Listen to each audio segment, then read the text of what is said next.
They changed the way it works on there. I see.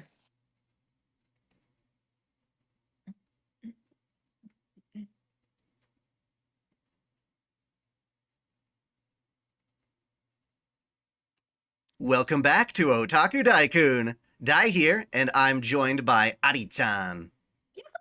Oh, hello. Sorry, you were way too loud and it cut what you just did out. Oops, sorry. You can't scream into your mic or it just goes away. You're like, I am screams. It's what I am. It's what I do. Chill. Chill, my liege. So yes, I try. Try to speak at a reasonable volume. What is reasonable volume?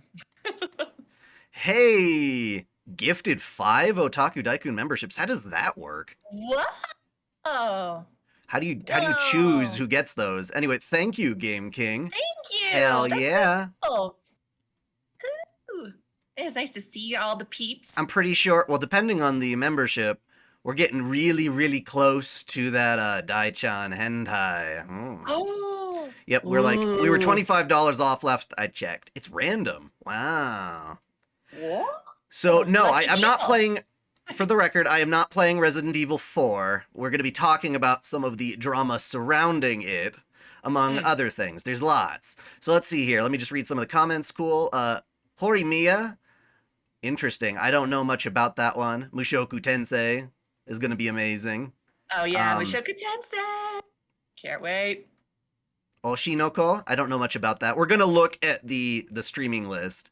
Fate Zero. I'm glad you enjoyed that. It's a good one.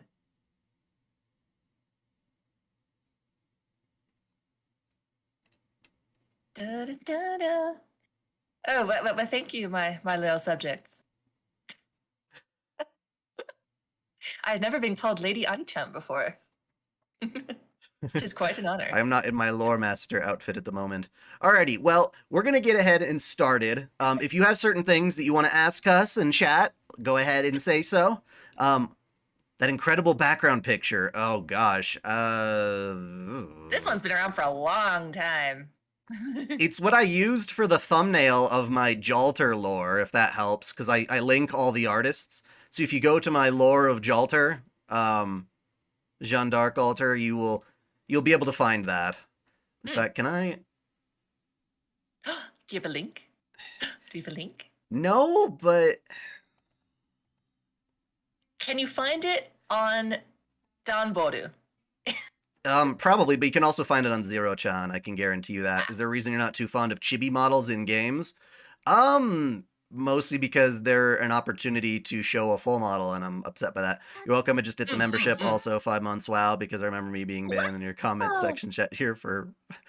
That was, yeah, that's crazy. Do either of you know how to sing? I mean, we understand the basic mechanics. The opinion, if we're any good at it, we don't know. Alrighty. We just hear each other sing all day, so our perception of good singing is not really calibrated well. So, thank you. I'm pulling up on my screen now some of the leaked Capcom documents. These are things that Capcom was using to train its employees on being politically correct, the kinds of things they want in their games and they don't want. They're basically, right here you can see they are praising the way that women are presented in The Last of Us 2 and Tomb Raider's reboot. Of course, not the original. We've also got saying no more damsels in distress, such as Come on. Yep, such as Zelda being dragged around by Link or Peach behind bars. You can actually see this with the new Super Mario Bros. Movie. They just released a trailer like today, and it shows like Peach being a girl boss. Like, I don't need a man to save me, and I'm like, well, I don't need no man. I still have some degree of optimism for that movie. But yeah. Yeah, I mean, it's a little subversion here and there is not a bad thing. We've seen it done very well, but yeah, we'll have to see. I mean, they've been doing a really good job of not releasing enough to where we can make a full judgment call. that's a good trailer. The trailer just shouldn't show like the entirety of what to expect. So we'll have to see. But I am seeing some outfits that show your buttocks and the sexiness of a woman's unique action critical attacks are negative. That part makes me very angry, Yeah. especially. Wait a second. Okay, so first of all, thank you, Jay, the real McCoy. Awesome. Thank you. Dawson Weber, want you to see something I want you to see. I don't know what that means. I saw your thing, but I don't get it. How do you feel about me looking at naked girls on Twitter? Me? How do I feel about Correct. you looking at naked girls That's on Twitter? the question. Oh, I like them too, so it works out nicely. Question for both of you. What's an anime that you saw that you initially thought you wouldn't like, but now you really do? That's a good question. That is a really good question. I'm trying to think of ones that we maybe gave a second try, because there's very few of them that we have.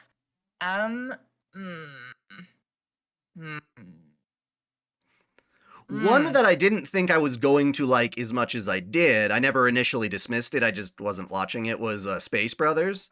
That wound up being pretty awesome because That was the one I Ari-chan found, showed me 'cause- there, yeah. Yeah. I love space. I love NASA. Anything to do with rockets. Oh my gosh, I was so excited. But yeah, I'm glad that you liked that one. It had a lot of heart. I know that the manga had a much more expansive, detailing of the story. The anime just kind of, chopped pretty short, but that was a good show. What they did cover. I'm glad that you liked it. Yeah. I'm trying to think of one that I was surprised by because usually I can tell pretty quickly if I'm going to like a show within like the first couple of episodes. I think you've lost me on a couple of them. I just kind of lost interest in. I was only Okay, go ahead. No, you're good. I was just really surprised how much I loved the second part of the second season of Danmachi. That really just hit me so hard. Like, View is one of my favorite characters now. She is just, I did not expect her to become like my queen, my queen waifu of the season. Like that was unexpected. You want to show us something? Yeah, go ahead. I don't know if you can post links in the chat though. We'll see. All right, let's let me see here. Any interested in Gridman? I like the the Gridman SSSS thing. I have no experience with it, but I know I like it because of the waifu. I don't really care about the more mecha-y type stuff because I don't know. Well, you've been getting back into the mecha side. I think, did you just finish It's got to have a good waifu, though. It needs Yeah, it's got to have the waifu, and plus... I like the people piloting the mecha more than the mecha themselves. It's like the Code Geass effect. All right, and then, okay, so let's see here. More of this Capcom stuff real quick, just so we can move along. Consider characters and content that appeal to a wide range of people. That doesn't sound that bad. All genders treated equally. In principle. Some of this stuff doesn't seem that bad. Like, twin tails and ponytails should only be available to women. It's like, well, yeah, no, if a guy wants to wear twin tails, let him do that. No biggie. Yeah, no biggie. Exposed without reason or storyline. Come on, you can do whatever you want. Yeah. Outfits that show your buttocks and the sexiness of a woman's unique action criticals, whatever. It's like, no, let people do that. Yeah, like, it happens in real life. Some people, I know this is crazy talk, but some people express themselves through their clothing.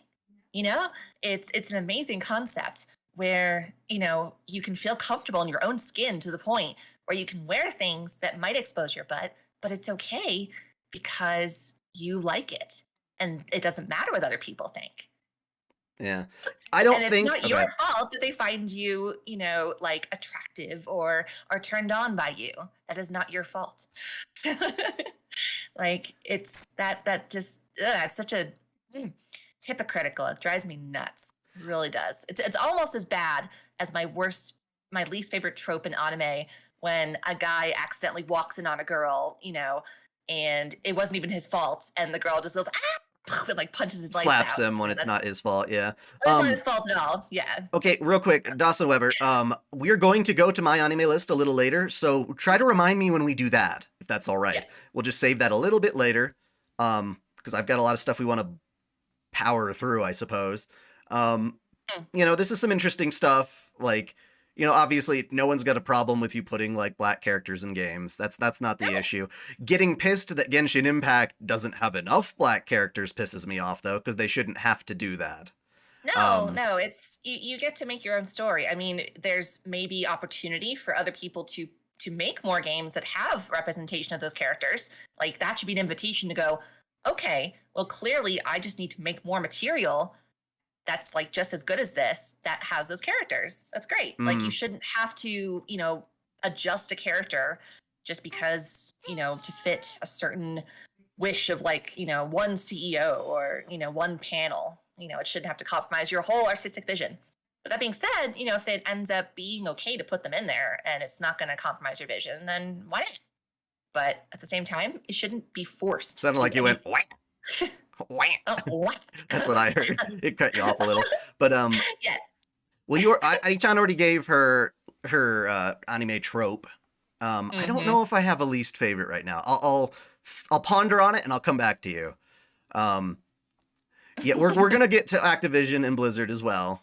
Oh yeah. Favorite JRPG that isn't Final Fantasy: Xenoblade, Xenogears, easy. Anyway, I'm gonna answer that real quick and then move on here. Certain species are represented as evil or weak. I mean, that would be weird if you said like, yeah, all the black people are bad. Like that would be weird. Unless Yeah. you're doing what Capcom did with Resident Evil 5 and there was actually a reason while it was all over there. Mm. Because that was actually, the native people in Africa who are getting infected. And also, yeah, because that was a That geographical and occurrence. what was her name? Sheva, I think her name was, or Shiva. The chick that was your partner with Yeah. Chris was also Yeah. black, so it wasn't all of them are evil or something. And then her like So DLC was like a cool tribal costume, which I thought was like awesome. yeah, And but people would say that, oh my god, that's racist and stuff like they were doing with Genshin. So basically you have to take this stuff with a grain of salt. The problems here is when people go crazy. well, here's also one bleh, wow, I just lisped bleh. One really big contradiction between page 1 and 3 of this is they first say to treat, LGBTQ characters the same as other characters. Great. But if they do avoid, the stereotypical, making sure that one race, and I feel like people will use that to go, oh, well, you made the bad guy black. So that must mean that you are implying all black people are bad. No, it's like equal opportunity villains. Everybody has the capacity to be evil and awful. I think that's important. Like, I mean, it would be weird if every single one of your characters like had the same archetype. That would just be kind of boring. Okay, But well, the other thing yeah, is, real quick, regarding the species. Someone brought up species. Also, Dawson yeah, Weber, it doesn't show me watching any anime right now because I'm in between seasons. They're all sitting in my plan to watch until episode 1 comes out. We'll get to that, though, I promise you. We're going to talk oh yeah, about the new season and the old season, what we liked and didn't like. But the other thing regarding species is, like, people freaking out, like, you can't have goblins all be evil. I'm like, yeah, you can. oh yeah, Yeah, you you sure can. can. They're not a Jewish thing. Jesus No. Christ. And speaking as a Jew who is not brainwashed, I am identify as culturally Jewish. And I personally, even growing up, I knew about the stereotypes that, the Nazi propaganda used to impersonate Jews, I mean, but I never saw them in the goblins, especially in Harry Potter. Like it's such a strange world that we're in right now that we have to just nitpick that. I mean, I don't know. I could go down a rabbit hole very easily, but goblins in a fantasy setting, they can just be evil, like, and not be tied to any kind of anti-Semitism. Like, was it Goblin Slayer, right? Like, they're just evil rapists. Yeah. Mhm. Well, careful on YouTube when you say that word, the big Oops. R. We'll Sorry. get to Ada Wong. I don't think Ari-chan has much experience with that particular character in Resident Evil. Anyway, right here, Capcom was saying, it's okay to, get Ryu and rip off his shirt and show him all, buffed up. But it's not okay to show, Armika's butt, like smashing a dude between her buttocks or something. And I'm like, that's dumb to me. Those are Yeah. equivalent in my eyes. I know some people would argue that it's not. Um, if a guy wants to crush your butt, or sorry, your face in between his butt, let him do that too. There's no problem with that. Did someone say goblins? But yeah, the other thing that bugs me about that, okay, so people are bringing up Cammy. They're like, oh, Cammy shows that Capcom is doing good now. And part of me would be like, yeah, will I try Granblue Fantasy Versus Rising? Yes. I will definitely want to play it. I'm curious what they're going to do with Zeta censorship.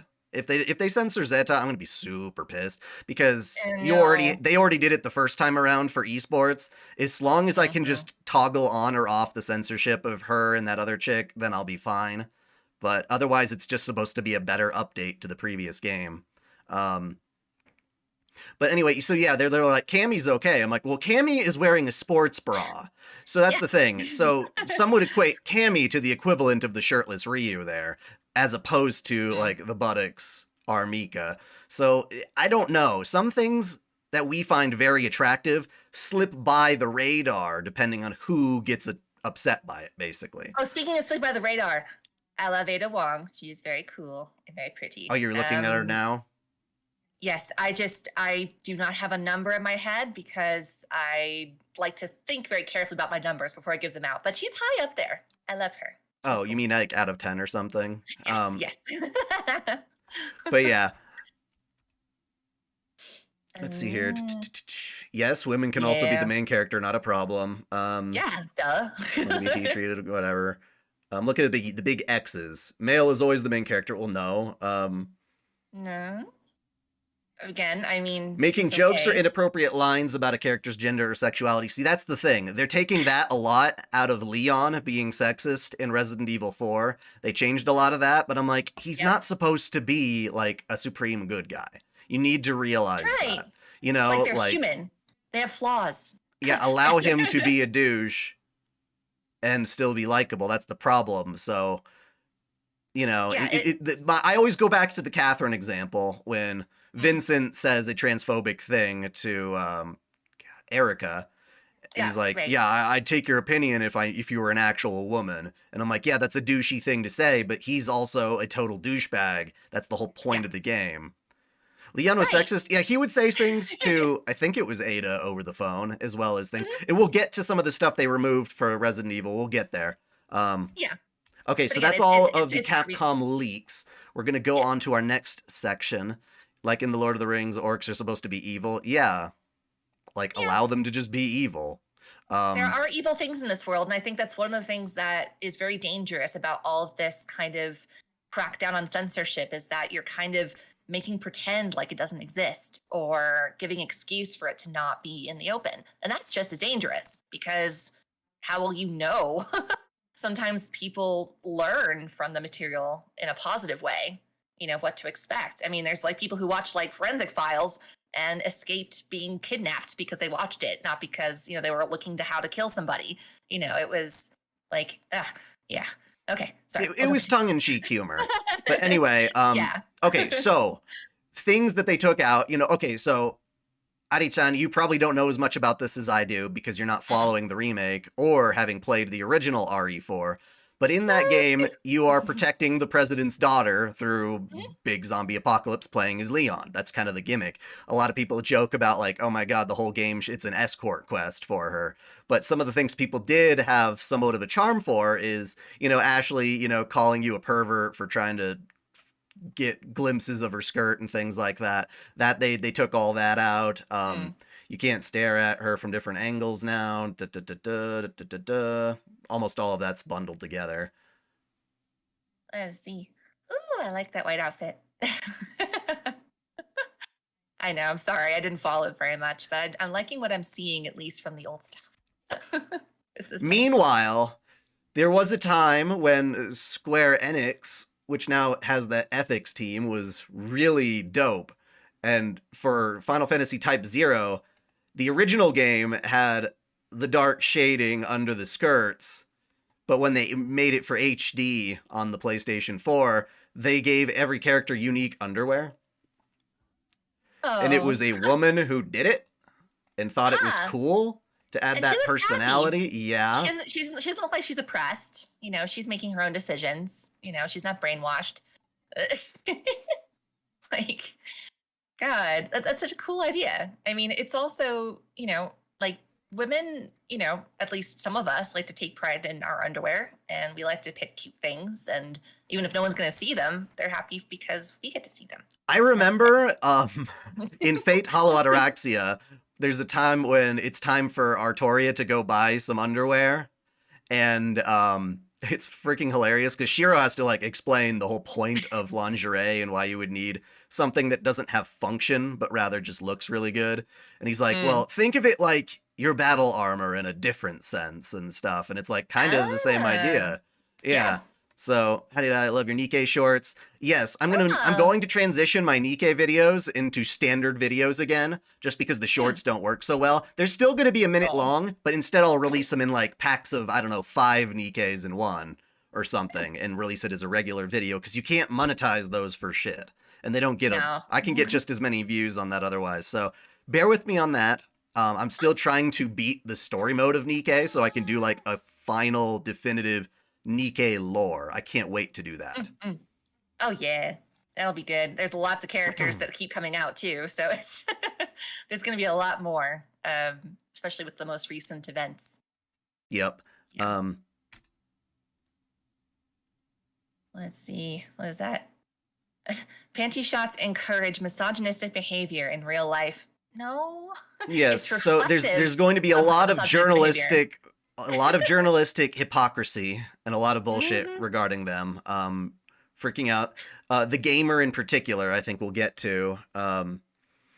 This douche was getting really pissed off that the mods that he was finding on Nexus games and stuff like that would fix Ada Wong's face to look more like her model, to make Ashley look perhaps more like she did in the original. I guess, I don't know why someone has the mute Ashley's breathing. That's kind of funny.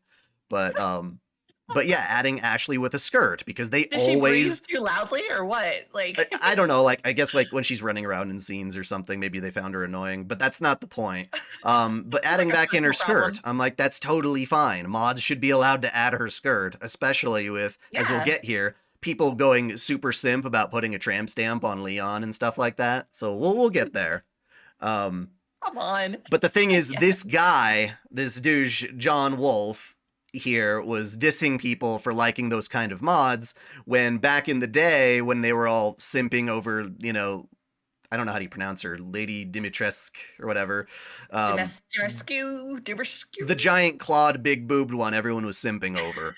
It's like, where double standards much? I mean, it's okay when I do it. Yep. It's ridiculous. It makes me see red just to see how much hypocrisy there is and how much they either fully acknowledge what they're doing and just don't give a crap, or they just are so oblivious. It's just so frustrating. Okay, and so here's some crappy DLC from Ada Wong, because in the original, she had this, how do you pronounce that? Shongsam or something? That type of dress? Oh gosh, I think you're right. But the Chinese style dress, and normally shows off leg, and in her case, they don't let her wear that anymore. They have DLC for her later. Let's see, is that the next picture? Yeah. I've got they're somewhat disorganized. Like, give me just a second. The bottom one's kind of crappy DLC. Let's go to the crappy DLC. Let's go to the Ada Wong one first. Okay, yeah. Yeah, so there it is. Now she's completely covered an entire leg. Dude. They're selling you that when it was in the original game for free, or part of the package, I guess. Not to mention, that's not where the split is supposed to go to Cheongsam. It's supposed to be on the side. Like, that's literally the dress pattern. So it's not culturally accurate in order to be sensitive. The other thing is, this is supposed to be like the fun DLC for the characters now that you would pay for, and it looks really lame to me.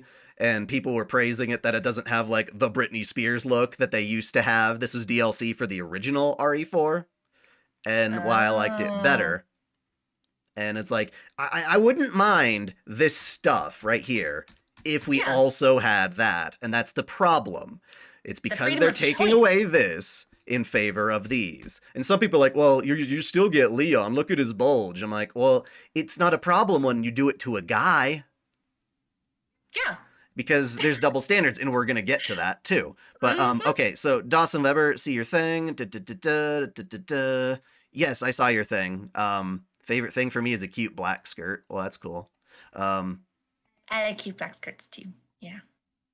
I don't like to wear them myself, but I like to watch other people wear them.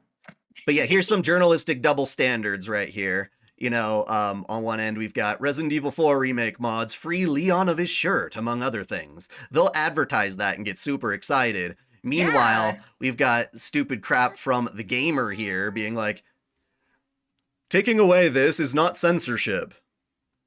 And I'm like, yes, it is. Yes, it is. Not being able to look up a character's skirt is a win, as well as no longer sexualizing women is a good thing, and also calls all the fans who are upset idiots.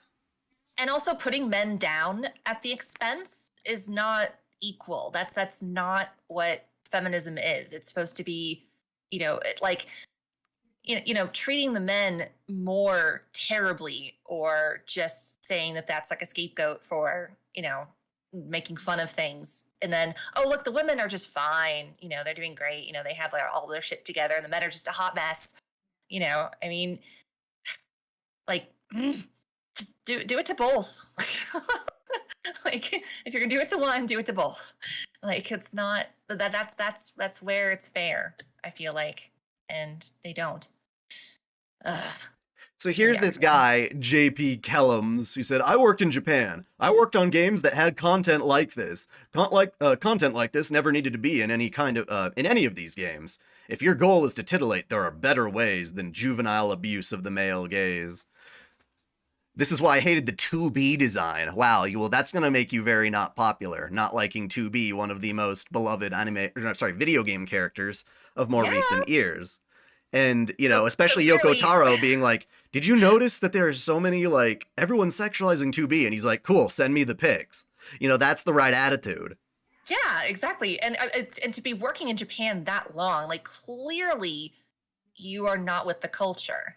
If the majority of people around you like something and you don't, then, I don't think that's fair for you to just speak for all of them. It's like, you don't get to do that. Yeah, okay, to clarify, juvenile abuse, he's not saying abuse of a juvenile. He's saying that abusing the male gaze is juvenile, like you're acting like a kid. To do. Yeah, like just to clarify. Like a child. If you like to be, you are a child who has very simplistic sexual taste. And then he says, like, the idea that an upskirt shot is an aspect of the character is an absolute joke. I mean, it kind of is. You've got this girl stuck in a zombie apocalypse, and she's like, help me, and Leon has to deal with that. That's part of the chemistry of the original game.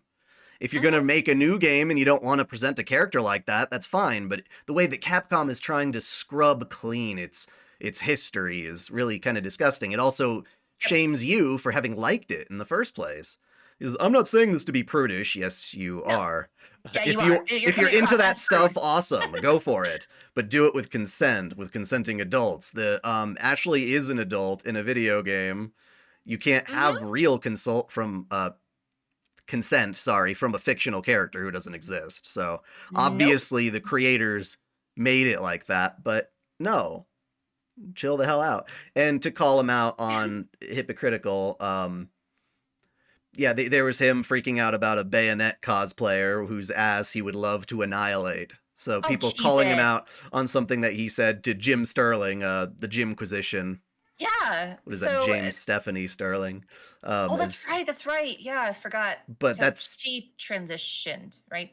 I believe so. Okay. I don't know to the full extent, but yeah.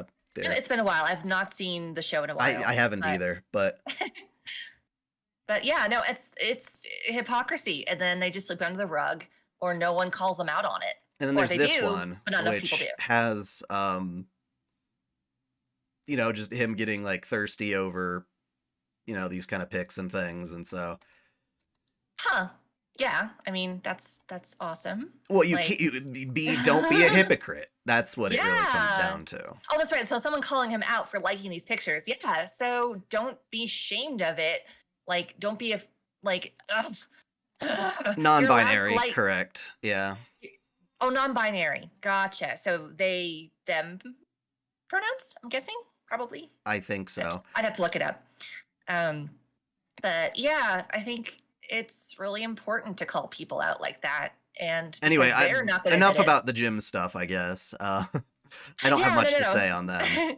Yeah, no, I just think it's, with calling people out who are hypocrites, just every chance you get, because the more you're going to let them get away with it, the more that they're just going to use that and abuse it and say, oh, well, it only matters when I say it is, so it's not cool.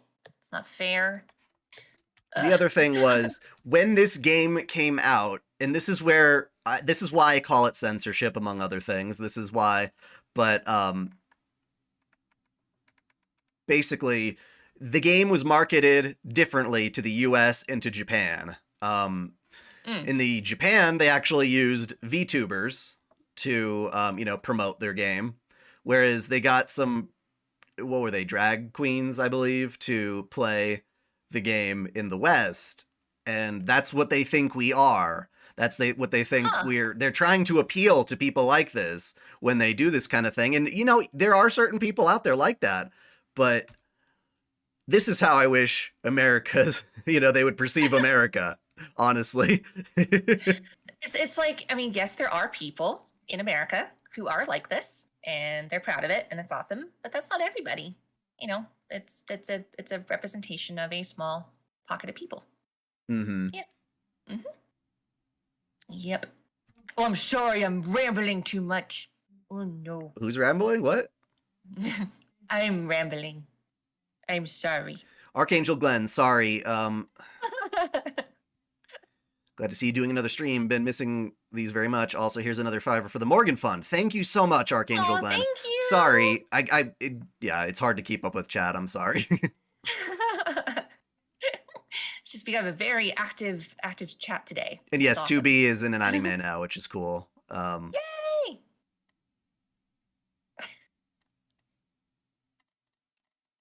Yep. No, it's true. And thank you, Aura, Aetherblade Sigma.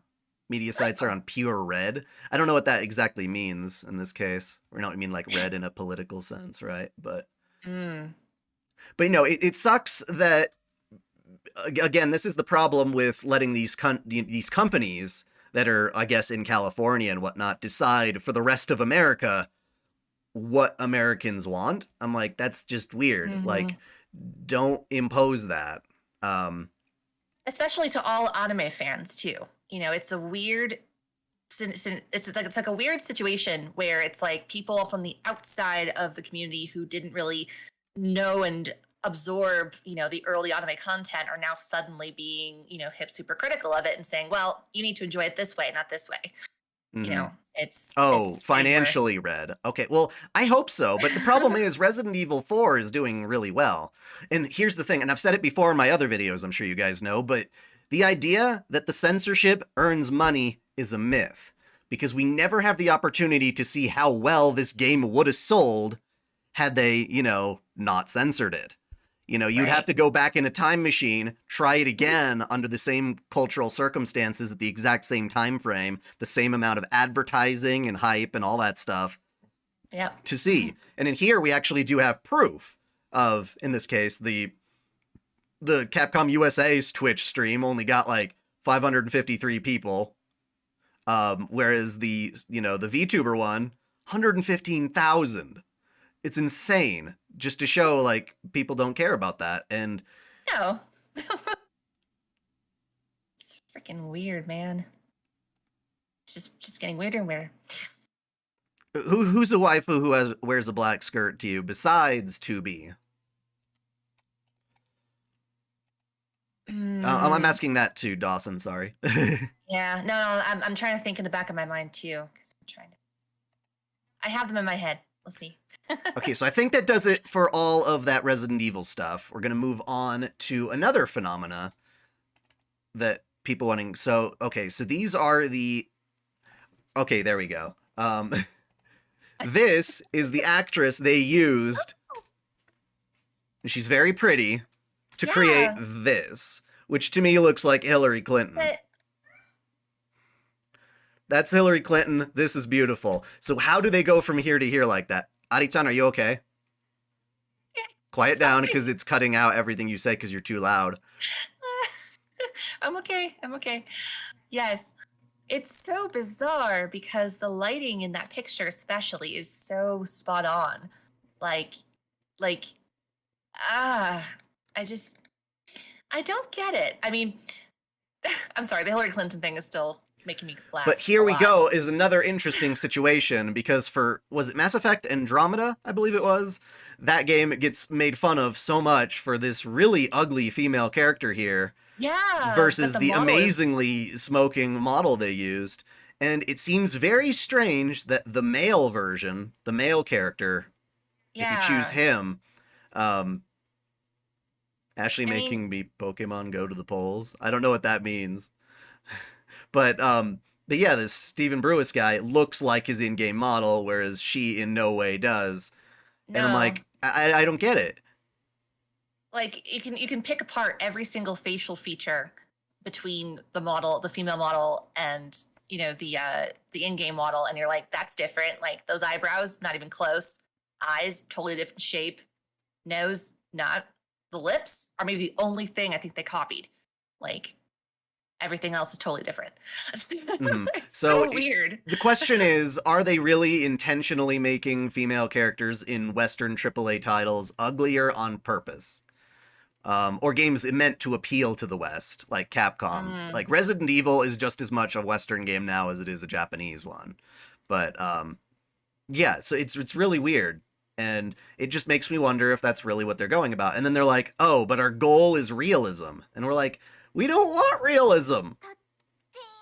There was somebody showing off Unreal Engine 5 stuff with the new Hellblade game, and I think the main character in Hellblade looks really gross too, but also has a very attractive actress that they used to model it. And hmm. so that's an intentional thing that they're doing. And like, can't everyone just look as pretty as they do in Final Fantasy VII Remake?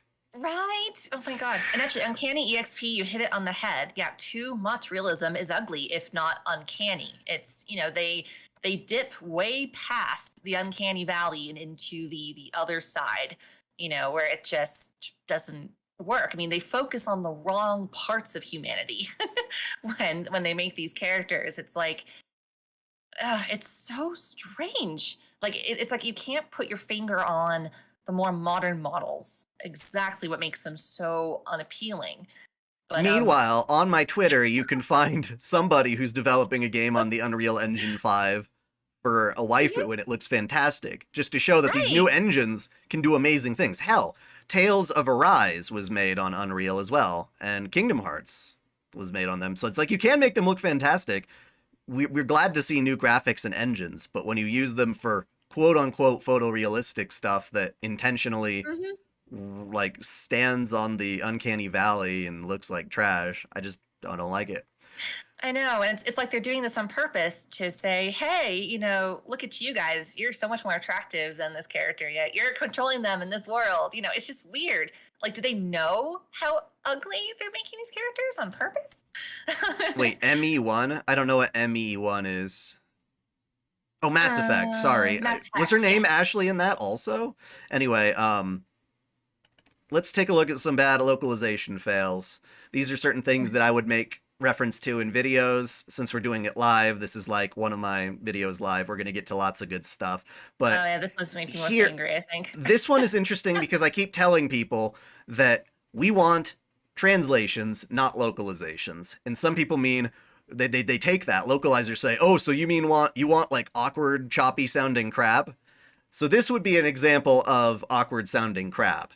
The feeling that made my brain is making the sound click. It's a skill handed down to the houses of the sixth method and of the fourth method alone, an unleashing of the control. It's like it's hard to read and it sounds like shit. Yes. But this is not a translation. This is a bad translation. Yes. This is not an excuse to localize. People talk about it's Right. bad to sexualize women because of the male gaze, but what about the lesbian gaze? Well, yeah, people don't care. They don't, Yeah. honestly, Thank you, because Thomas.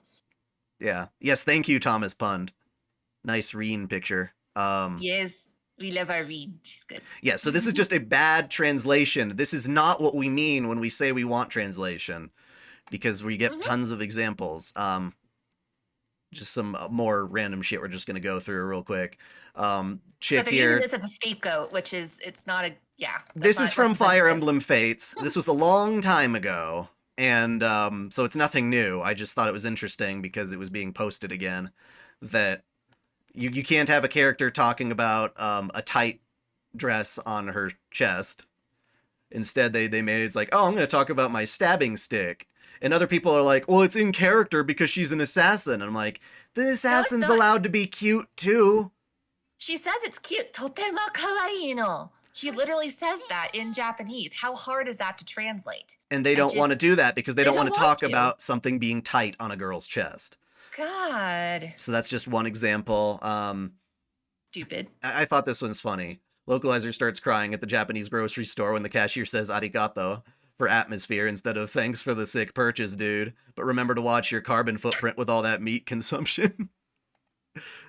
It's like, yeah, that's exactly it. We don't want whatever modern day thing is in right now. We want the anime. Keep your Sarah Palins to yourself. Exactly. And then... And if you know that reference... yeah, that's High School of the Dead. High School of the Dead. When you're fed up with translating all those dumbass dialogues, this is from Xenoblade 2, and that game, unfortunately, did not have the best localization either. Can you read that, Ari-chan? Oh god, it's super blurry. Ne, Zeke, So Zeke, she's talking to Zeke. Hana motto mite moiwan. So I mean, one is like, you know, she's like, you know, one at the end of it is like woof, you know. Like yeah, but she's like, hey Zeke. She's like, yeah, like, do you want to, or do you oh god, actually, that's not meh. That's really blurry. So she says she's asking permission for something or saying like, come over here or something. I'm trying to remember what that kanji is. Sorry. But yeah, like she's not just saying woof woof. She's actually saying something to Hana. So yeah, maybe she's talking a little bit about a dog, but you're missing so much out of it. Yeah. Let's see. The bottom one, Hana no ha. Is that Ha? I think that's mom. Hana is her name, right? Yeah. It's Hana JD in this case. So. Something mirareta. Something mirareta. Oh god. I think I remember Annie's barking in Nikkei. But yeah, my whole point here is that it doesn't take hardly any knowledge of Japanese to realize, wait, something's up. Yeah. Like, she's saying more in there. Like, passion de desu mo. Like, she's saying something about passion at the end of there. I can definitely see that. Yep. So it's not there. We don't know. Let's just have her whoop the entire time instead. It's lost to time and Ariel's terrible Japanese readings. Sorry. Here's another older example, I guess, that I stumbled across. This is weird because there's somebody who's doing a retranslation of a fan translation, and some of the fan translators are still kind of going down the poor localization route. Let's see. So they change, you know, licking girls' plates into salivating over other people's scraps. It's not the biggest change in the world, but it's just a small thing that they're trying to have him not specifically call out women. And you see that a lot, where they make the text gender neutral. No, it's not. It's not. I just saved that. Okay, so this is just the context given by Mondblood. I follow him on Twitter. They're fantastic at, you know, going and giving you examples of all this stuff. Watch Millennial Writing by the Shredded Nerd. It talks about the main problem with modern characters in games. It's really good. Also, last super chat. Millennial Writing. I might take a look at that. Because we were going to react to one of your videos that you would send. Oh, yeah. It was the Woke Hollywood one. We'll take a look at that a little bit later. And then here's some the Trails in the Sky games, or the Ao no Kiseki and all that stuff, Trails of Azure, all those games being done by NIS USA are pretty notoriously bad localized. So here's just like an example of him, and she's supposed to just say in Japanese, like, oh, whoops, Amanda Panda's trying to get me demonetized. But but yeah, no, it's just, I think I can fish here. A pretty innocuous line that is changed to, it's time to practice my 8 lures, 1 bait style. It's like, what? Yeah, it's like Pokonara, whatever the kanji is for bishing. Yeah, Like, so that's they're what trying to I make will try to something fish here. sound Yeah. cooler or more flavorful. It's like, I didn't want that. That's not No. accurate. And yeah, what you think is cute and funny or memey is just cringe to other people. Okay, so I'm Yeah. still trying to figure out how localizers think they're allowed to change Oh, the thank you, creator's Caitlin work. P. Yep. Thank you very much, Caitlin. Of course well, Ari-chan you can answer, but yeah, you think censorship is bad. Yeah, absolutely. There's a way that people have been able to just translate stuff. All you do is you take the raw translation and you find things that don't make sense. Like that first picture we saw. Obviously, that's a really bad translation. They probably just popped it into Google Translate or something, or just replaced word for word. And at least somebody who knows Japanese would go, oh, that's supposed to be this way around. That's all you're supposed to do. And then if there's a weird, unrelatable like joke, that doesn't make any sense, either annotate it or slightly change it so that someone can understand it.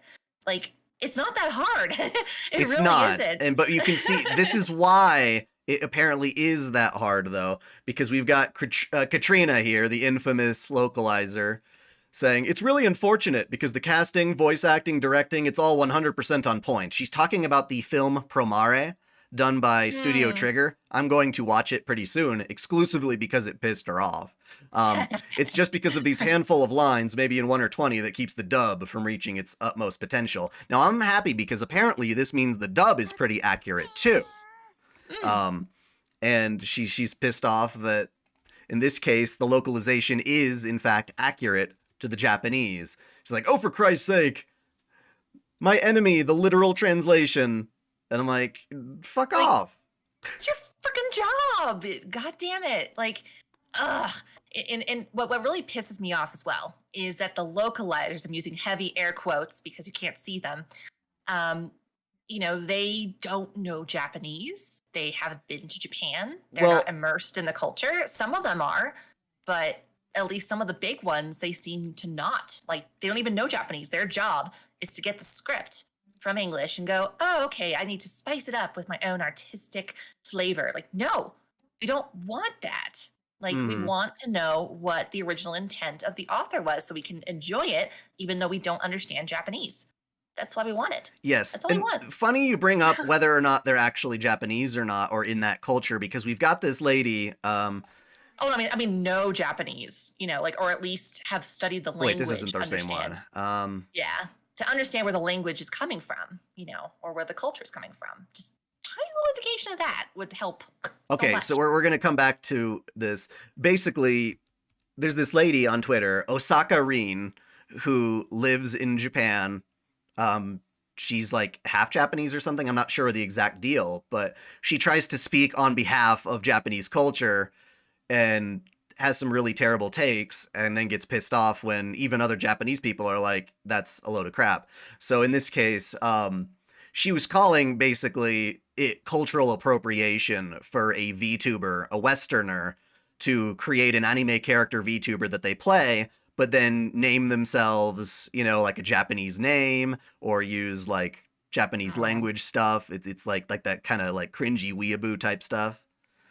Like someone who doesn't know the full language and goes like, desune and all that stuff when they're not actually Japanese or something. But it's like, that is not cultural appropriation. And the Japanese don't mind when people do that kind of thing. Yeah, and especially people getting, flack about walking around in kimono and yukata. It's like kimono and yukata are starting to make a comeback because of how much international attention it's gotten. Like, it was dying in Japan. Like, only, older people or people who actually had kimono would be wearing it. But now a lot more people are because it's fashionable again. It's like, they love it. Well, she's trying to run a kimono business, apparently. And this is her being, like, really upset because Hirohei made a video calling her out. So that's what I found here. That was kind of interesting. Hirohei was calling her out on the whole cultural appropriation thing. And she's just being, like, very... you're all harassing me and whatnot. And it's like, no. She was also saying something really stupid, saying that if you're like a foreigner in Japan and you want to to what's it called? Get by with white privilege, but you don't have it because you're not white. She's like, I'd be willing to step in there and use my white privilege to help you. It was like just some really stupid stuff. And going back to that, so we were talking about this other lady, Sachiko, as someone who's worked on localization since 2016. Just being snarky about people upset about localization. And of course, they block people like crazy. Of course, because that's no opinion that differs from their own is valid. Of course not.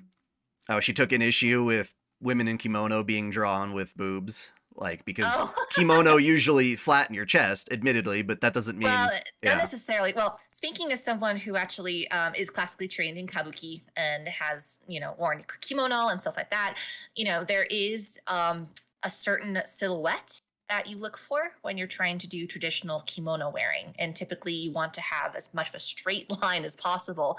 So if you've got curves, it makes it a little trickier. So for traditional kimono's sake, like if you're trying to draw somebody who is trying to be like a kabuki dancer, then that's typically what you'll see.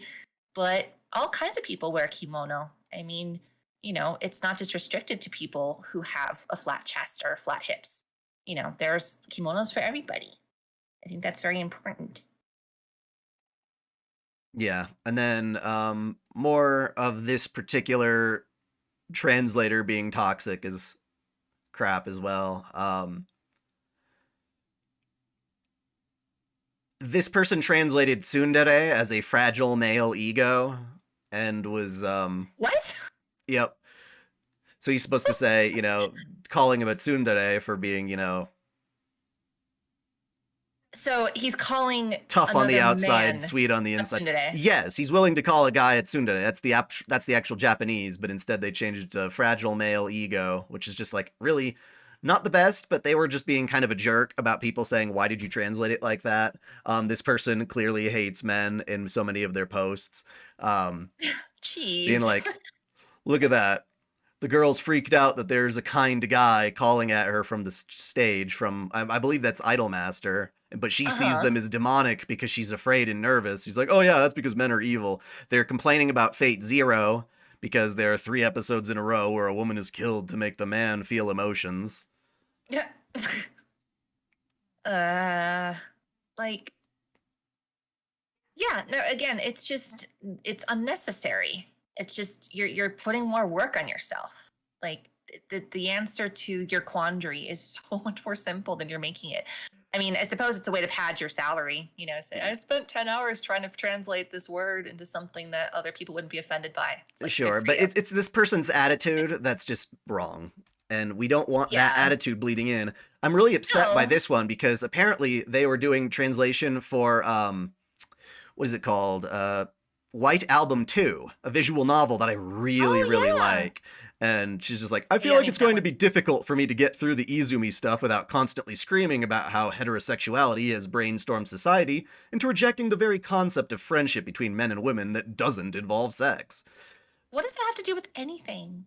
It's really stupid because you find out that the main reason she's friends with your main character in the first place, this particular girl, is because she's an actor and she wants to get she wants to do like, what's like Christopher Nolan style, like, character acting. She wants to really get into character. So she fake dates you. You don't know it's fake, but she like gets extremely intimate with you so that she can eventually dump you and then use what she learned in her performance. And I'm like, it has to be intimate because she wants to learn intimacy through this.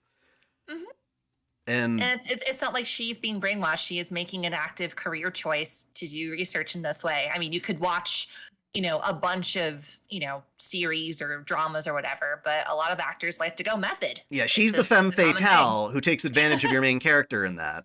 And she's the one who, like, comes to his house in skimpy clothing and stuff all the time. So she's pushing it, but, like, yeah, that's the part of the story. So translate it, goddammit. Just because you have a different philosophy doesn't mean you shouldn't do that. So, yeah, we're going to move on from there and look at some general censorship stuff. It's really unfortunate that they're planning on doing a, like, I guess like a remake or a new version of Kimi ga no Zomu Ein, which was originally localized as Rumbling Hearts in the West, but they want to do it Dude. as an all ages version. And I'm like, no, we're crowdfunding because we want the original R18 one, not an all ages version. So it's one of those things you want to let the developers know. It's like we're in the West and we have no interest in finally getting in English if it's the censored version. Yeah. Um, Here's another thing that I find really weird is that when people are hating on censorship and all this stuff, they're getting called out for being right wing. And that has absolutely nothing to do with it. Wanting No. authentic Japanese, liking booba or whatever, it's not a right wing thing. And so No. this guy, Adam Sessler, was on G4 back in the day, that channel, and they were making fun of Baten Kaitos, which is now getting a remaster, I believe, and just how it was a very racist video, actually. Kind of making fun of, like, it's the equivalent of like the ching chong like things for Chinese people. That was very offensive, talking about like Japan's love for certain things, and it was just really bad. And he's just like, It's just cringe. everyone who hates me must be MAGA, and I'm like, that's not true. No. I like this guy. The right also hates porn and thought video games were satanic, so excuse me when anime fans both hate the left and right for gaslighting them with terms they don't align with. That's the best take I've seen, and we're going to see it even later regarding Assassination Classroom. We're going to get to that as an example of probably a right-winger who hates trans people, probably, who's trying to attack manga for creating violence and other things. It's like, no, we've had censorship on both sides of the political spectrum. Yep. For different reasons. Yes. That's very important to emphasize as well. And then we've got this loli girl, a loli VTuber, who is basically triggering people by being, provocative as a little loli VTuber. I'm sure the person playing the character is an adult, but that someone else is here. It's like, the fact that loli spaces accommodate the far right shouldn't surprise anyone. Liking a cute little girl shouldn't have anything to do with that. No. But people associate that, but that's a false narrative. In fact, yeah, we get that. Like it's... this is one that I really hated, because this is like a political cartoon that's trying to say that, people who like lolicon are like neo-Nazis, basically. Yeah. And those things are so far removed. They're putting on the side of like whatever that white supremacist group is. Yeah, exactly. Yeah, it's got nothing to do with that. And then it's like, oh, look at me, I'm innocent because I just want to play my DS, or sorry, the Switch, I think is what she's holding in her hand. This trans person or whatever. And it's like, that's such a not good mentality. No. And it's like, well, it's... the one thing I will always say as well is it's so important for people to have a concept of the difference between reality and fiction. And sometimes those lines can be very blurred. But at the same time, it's a fictional thing. Would you rather these people go out in the world and find real people and do the things that they fantasize? No, it's fantasy. You keep it in your head for a reason. It's it just makes me really angry. Okay, so I've got good news and some bad news. Which one first? Actually, no, we're going to start with the good news to refresh ourselves, because it actually only makes sense if I transition into the bad news.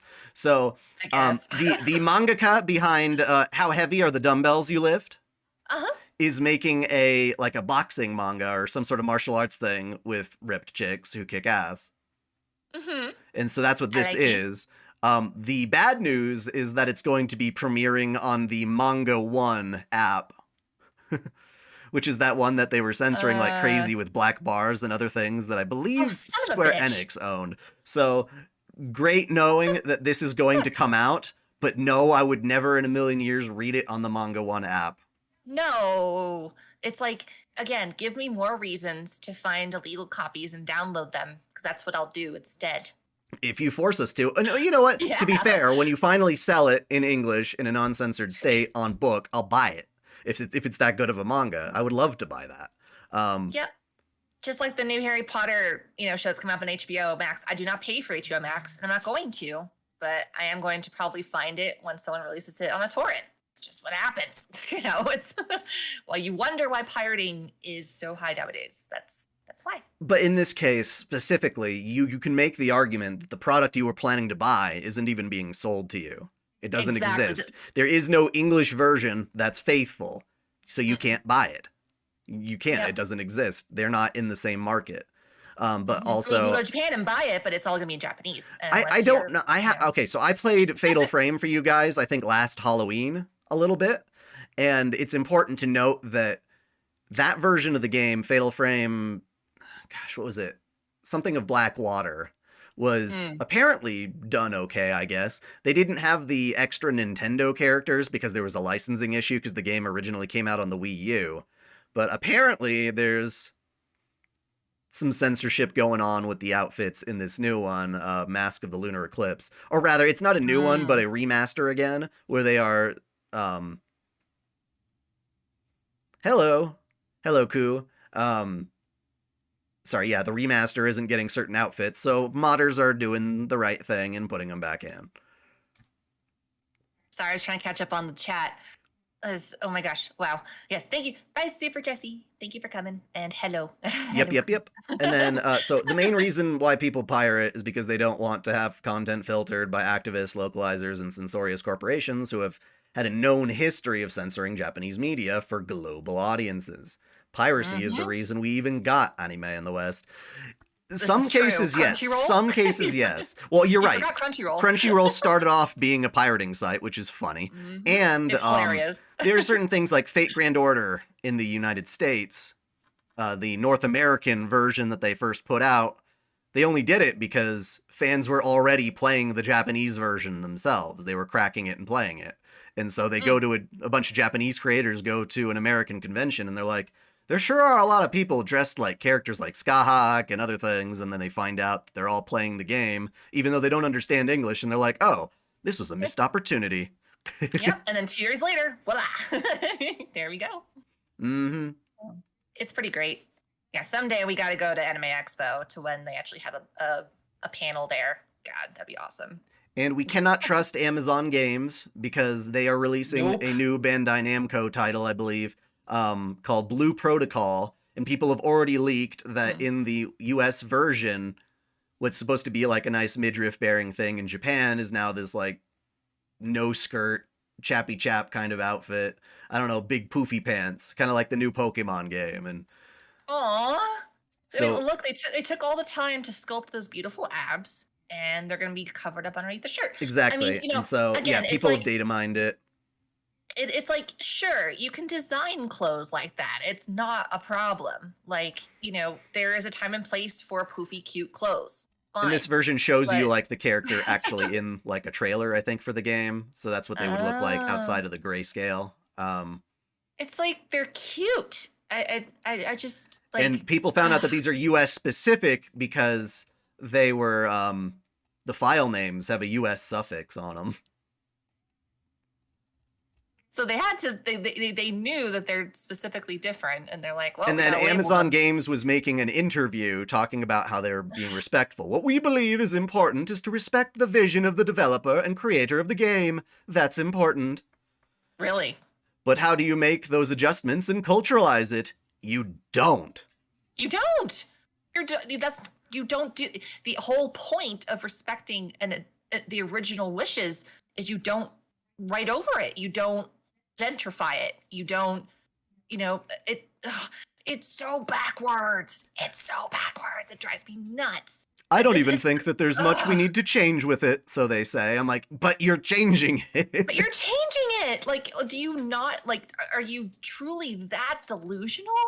Like, I don't understand how this happens. I don't understand how people in this amount of power come to that decision.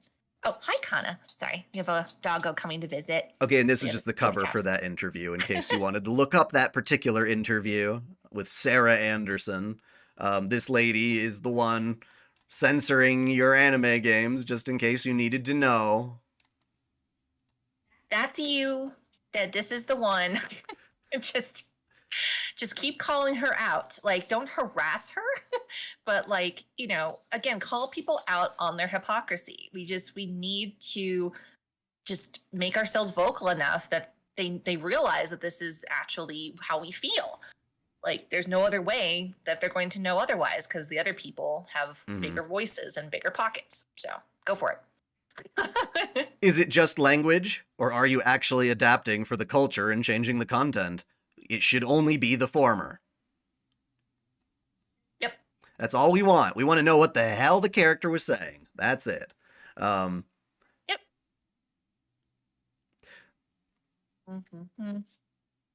Let's see.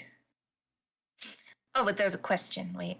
Rena from Higurashi. I don't know. See, that's the thing. Like, she is adorable and very short, and I am not very short. That doesn't mean that short people or tall people can't play opposite characters for cosplay, obviously. But I don't know. I'd like to see other people cosplaying her for sure. And she's probably the only character that doesn't drive me nuts in Higurashi. And so oh my god, this part pisses me off just because of the sheer amount of like word soup she's spewing that means absolutely nothing. One of our key things is that, is customer obsessed. We're very player obsessed. We're always trying to make sure that we're being forthright with our community. Bullshit. We had to find it. We found out about your censorship through a data leak. We're trying to be about you. We care about the players, that they're getting value, and that we understand, and that they understand that we're investing in the community. No, you're not. No, you're not. You are going against your community. You are alienating your community. Like, we care about making great quality games. I think we've been doing that. That sounds like Trump talking about his own accomplishments. That really does right there. It's like, I make great video games. It's like that kind of bullshit. They're the best video games They're the best you've ever seen. It's like, shut up, man. I don't know who Pippa Pipkins is. Make a video about the pets. That would be cute. We have a couple of little Easter eggs scattered throughout our older videos with them growing up, which is really cute. We get to see a very, very young Kenshin, I think, in one of the older ones. But that'd be good. I think we could definitely. Okay, they are and very so photogenic. China is making a Persona 5 mobile game, which I am not all that excited about because I hate mobile games. But they are censoring key Persona designs that have been staples for years. Come on. This chick's supposed to be flashing her underboob right here, and she's a succubus, so it would make sense. She's got a shirt over a lamia that's supposed to be topless, who is already censored by her own hair, by the way. It's not like she was showing titties. That's the thing I find that's funny about censorship, is almost everything you'll ever see in an anime, except for the hentai stuff, is like Senran Kagura. You never see any of their actual genitals and whatnot. It's like a naked Barbie doll, and you're putting clothes on it, and that's the worst you'll ever see. And then it's like you play with Barbies, this guy used to have like a spike penis, and now he's wearing like these stupid shorts, and he just looks really stupid. Yep. And I'm like, come on. And so people are wondering what they're gonna do with Mara, which is the giant chariot penis. You know that thing? Oh, yeah, the thing that literally looks like a Nasu monster. He's just gonna be wearing a condom now. What? He's literally wearing a condom. No, that's a joke. Oh. I don't know. They probably won't even put it in the game. I don't know how they'd get away with that. That's pretty good. That's pretty good. This is a little bit of an older one that really pissed me off. So there's a developer, a Japanese guy, that this Novect EN or whatever, who's making, I guess it's kind of like a live 2D dancing girl that was getting criticized by their localizers, telling them that they need to make sure that her legs aren't pointed inwards because that offends people. Even though that in Japan, that's kind of a cutesy thing they do. That's a cutesy pose thing. So here's the person explaining. Walking and posing with the inner toes is a kind of JP's culture, with kawaii culture. And many young girls like to do so. We don't feel it's unnatural. We'd be happy if you don't correct our culture and the taste of JP girls. And then the localizer was, I'm sorry if this offended you, sensei, which sounds condescending. This is the rules for the workplace that I work in. I'm well aware of the kawaii culture. I'm part of the Yeah. Harajuku scene myself. Yeah, right. But you have to understand that this is the process of localization. And sometimes when it's overly exaggerated, it also offends people here, so nobody can win, really. You can just release it with the toes inward and let the people who actually like that buy it. Yeah, exactly. Like, you don't have to. Here's a concept: you don't need to please everybody, especially with art. If you look back at all of the artists across the ages, doesn't have to be European art. In fact, look at other ones. They're not trying to make art that everyone universally will like. I mean, that's impossible. You can't do that. You're gonna literally end up creating something that nobody likes in the end. Yeah. That's what's been happening. But You this guy can't. right here, the creator was like, I understand that there are different cultures and some of them are unacceptable. We don't intend to be careless in our offering of games globally, but I don't really know how to deal with the inner leggings, which is fair because it's like, what are you going to do? Like, this is why some of the censorship makes no sense, because you keep submitting shit until they finally accept it, or you're afraid that they're going to reject it once and for all, and so you have to like overly censor it ahead of time just to make sure, which is when you get things like schoolgirls no longer being able to wear schoolgirl uniforms. It's like, but that's their uniform. They wear them for school. And then they're like, I'm so happy you understand if you ever want to discuss. Yet it's like, no. You shouldn't have a job, lady. No, God, it's just, and that's what really pisses me off too, is when people call out otherwise innocent things as sexual, that's a you problem. Like, a young girl who's like 6 years old wearing her cute little school uniform is not sexual in any way. It's not meant to be sexual in any way. But when people suddenly call it that, then it gets banned, and you're like, but it's not. Like, you're the one who is disgusting enough to think it is. Yeah. That's your fault. That is your personal problem. Like, lay off. Like, ugh. Hey, Dawson, so where have you seen more Nikkei censorship? Because as far as I'm aware, that hasn't been an issue since the winter event, which is a while back. And that was honestly not the worst thing. But Chaos. going forward, I haven't seen any more censorship from Nikkei. It's actually been very good. And I've already talked about its censorship in a previous video. But I'm just wondering if you've seen something new that I haven't. But I don't like this person already. It's like, I work in video game, and whenever Japanese designers send us this kind of designs for female characters' legs with inward needs, we reject them as unnatural. Just like, we do it like as a procedure. I'm like, fuck you. It makes me very sad. Someone posted just today in like a Reddit thing, sexism in RPGs, what's your personal tolerance for it? And it's like, I know I'll get downvoted to hell for saying this, but a lot of you people commenting here are guys, and it clearly shows. You do realize that a lot of people that play video games are women, right? We notice this stuff, and it's not wrong for us to point it out, except you're getting it changed and you're taking it away from the people who do enjoy it. You're pointing it. Yeah, exactly. There's a difference between pointing it out and actively advocating to change art just because you don't like it.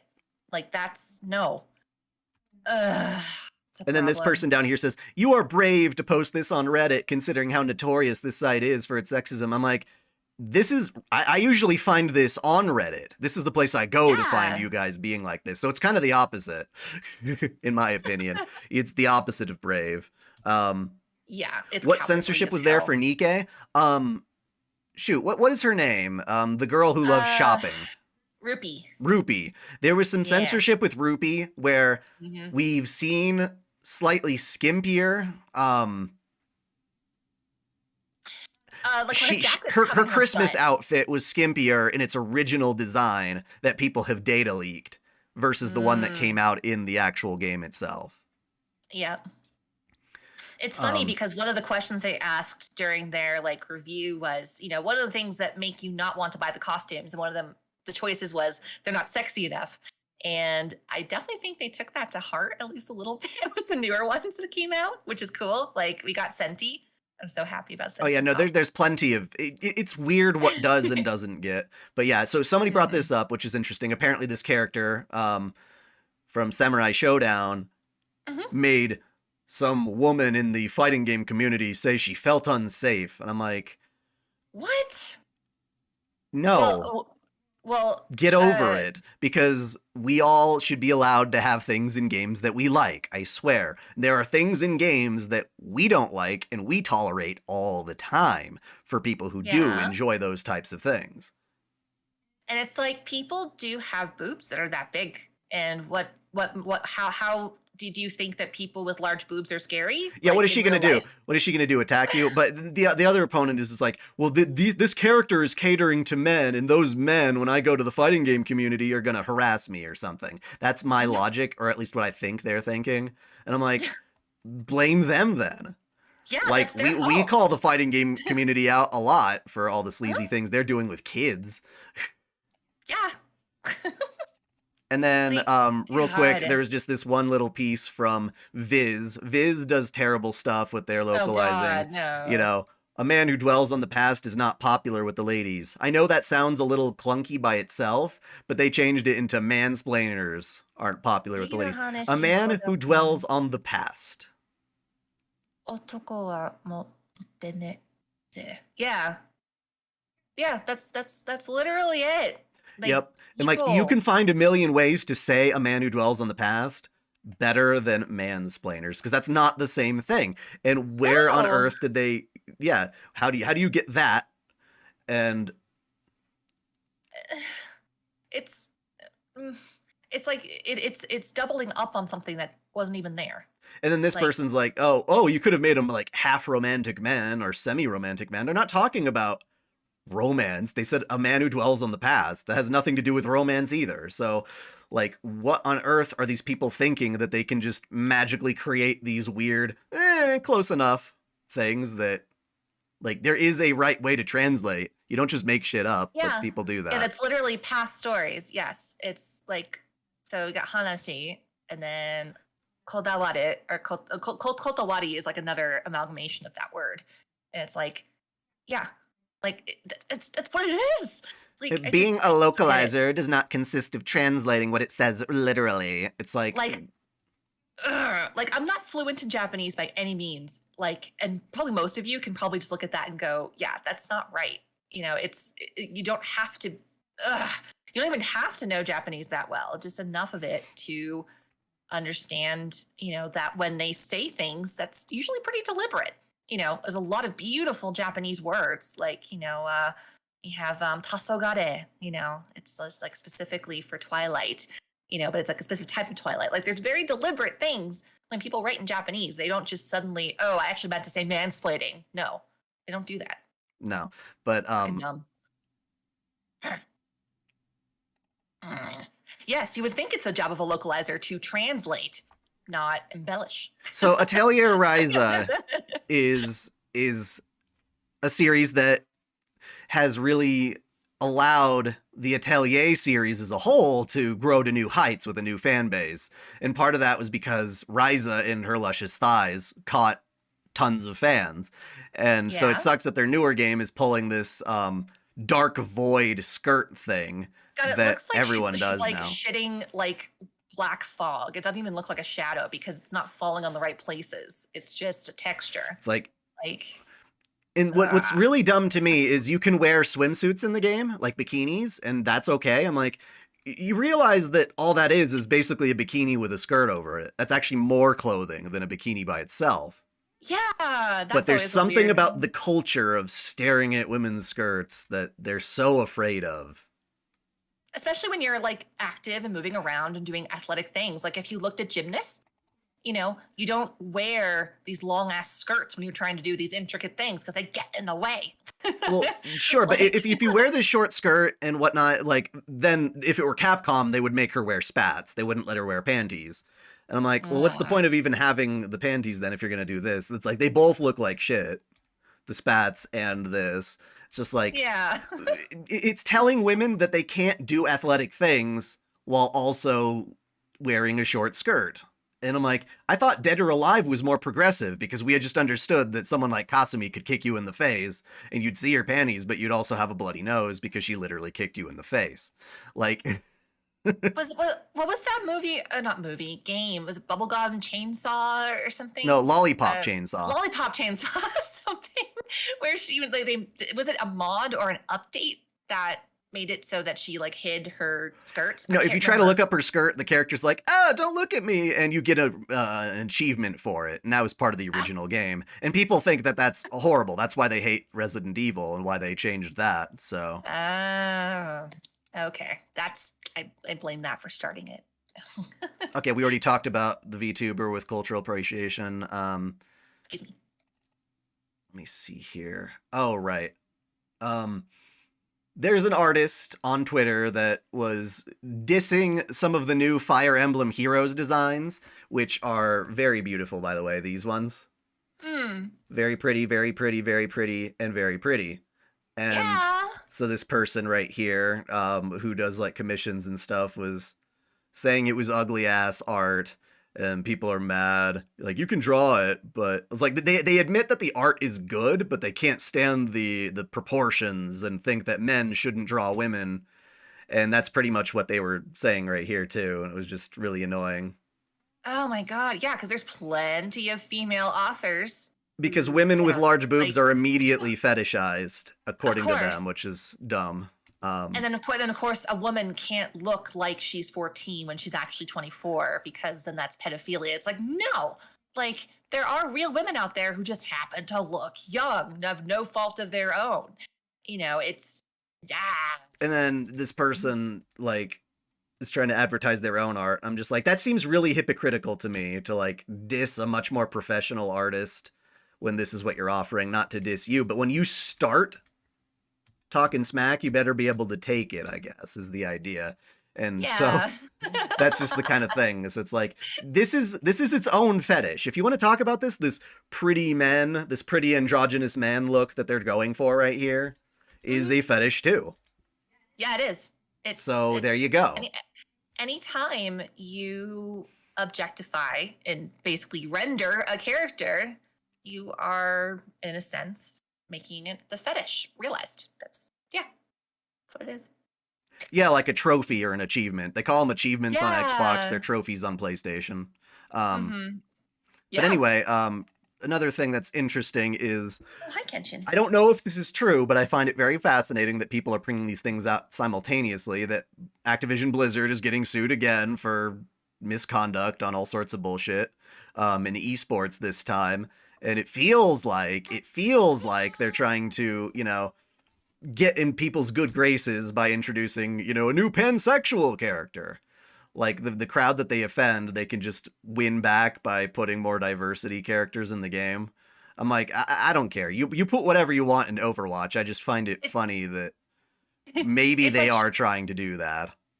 it's like sure, add more characters. That's fine. Just don't touch the existing ones. Like, Well, I they were mean, doing that too, but it's they just like were. I feel like they're trying to walk this weird line while staying in the good graces of kind of the LGBT or like the woke crowd that is really pissed at them for the sexual misconduct that they had, and Yep. they think that they can just plow over the bad publicity with this new look. It's Pan, like using that as a new advertising gimmick.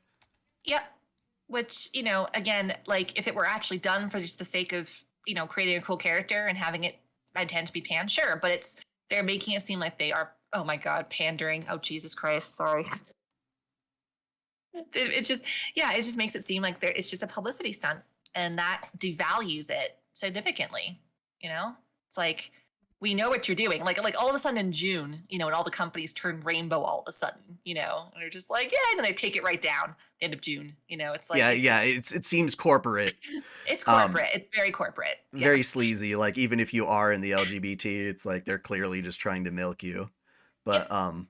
and not the way Mhm. you would want to. But No, no, no, not no. the fun kind of milking. But anyway, this turd, Oh, and Zach thank you. Oh, and Howard. thank you, Nova. And thank you, Nova. Nobody, nobody. Yeah, Nova. But yeah, okay. So this turd, Zach Howard, was trying to use the recent shooting to push his agenda against manga in libraries for schools. Oh, Because, oh my please. god, look at what I found. It's a manga where the kids point their guns at a teacher. Oh my God.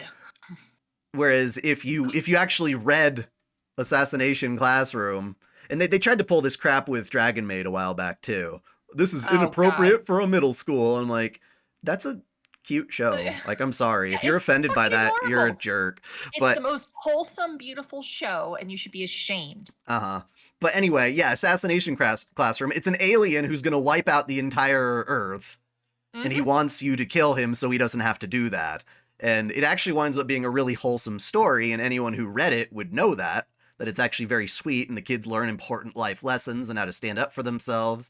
The gun thing is almost entirely like a cosmetic flavor, I guess, in that regard. Yeah, because And they also do other methods of killing them too. It's not just guns. Like he's literally instructing them because I want to be defeated. exactly. And so this guy is either intentionally knows that this manga is wholesome, but is trying to use it. He's trying. Sorry. He's either an absolute idiot who doesn't understand the nuance of the comic, or he knows full well and he's just trying to take credit or slander a real life tragedy for his own personal goals. So he's either Yeah, an like absolute twisted prick or an absolute moron, and neither one make him look good. to like that. Oh God, what is the word? Organize. What is the word I'm looking for? Rally the troops. You know, like to rally his base. Yeah, Essentially, it's hard behind to. something blindly. I can't remember. I can't English today. Well, yeah, people are like, yeah, Assassination Classroom's like 10 years old, so yeah. Yeah, and it's been around, and you know, it's there's something that I feel politicians and folks who try to use as an excuse forget is that there's millions of us that read this stuff and don't go on killing sprees. There's millions of trans people who do not go on killing sprees. There's lots of people who play video games that don't go on killing sprees.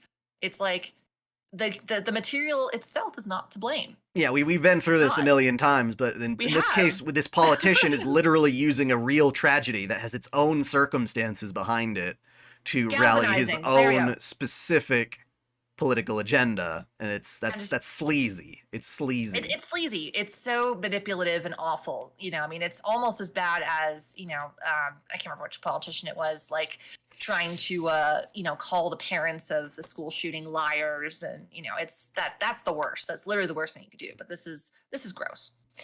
It's gross. Anyway, let's see. So this one is some fan art of Nessa, because Nessa loves to drop fan art of Nessa loves to drop controversy. Whenever you don't make her like perfectly dark, supreme black, exactly as she's colored in the game, people freak out and you're like, you're whitewashing her. Which to me, if you look at this, she's got, I don't know if the right word is ashy almost. It kind of has like, it's not peach tone.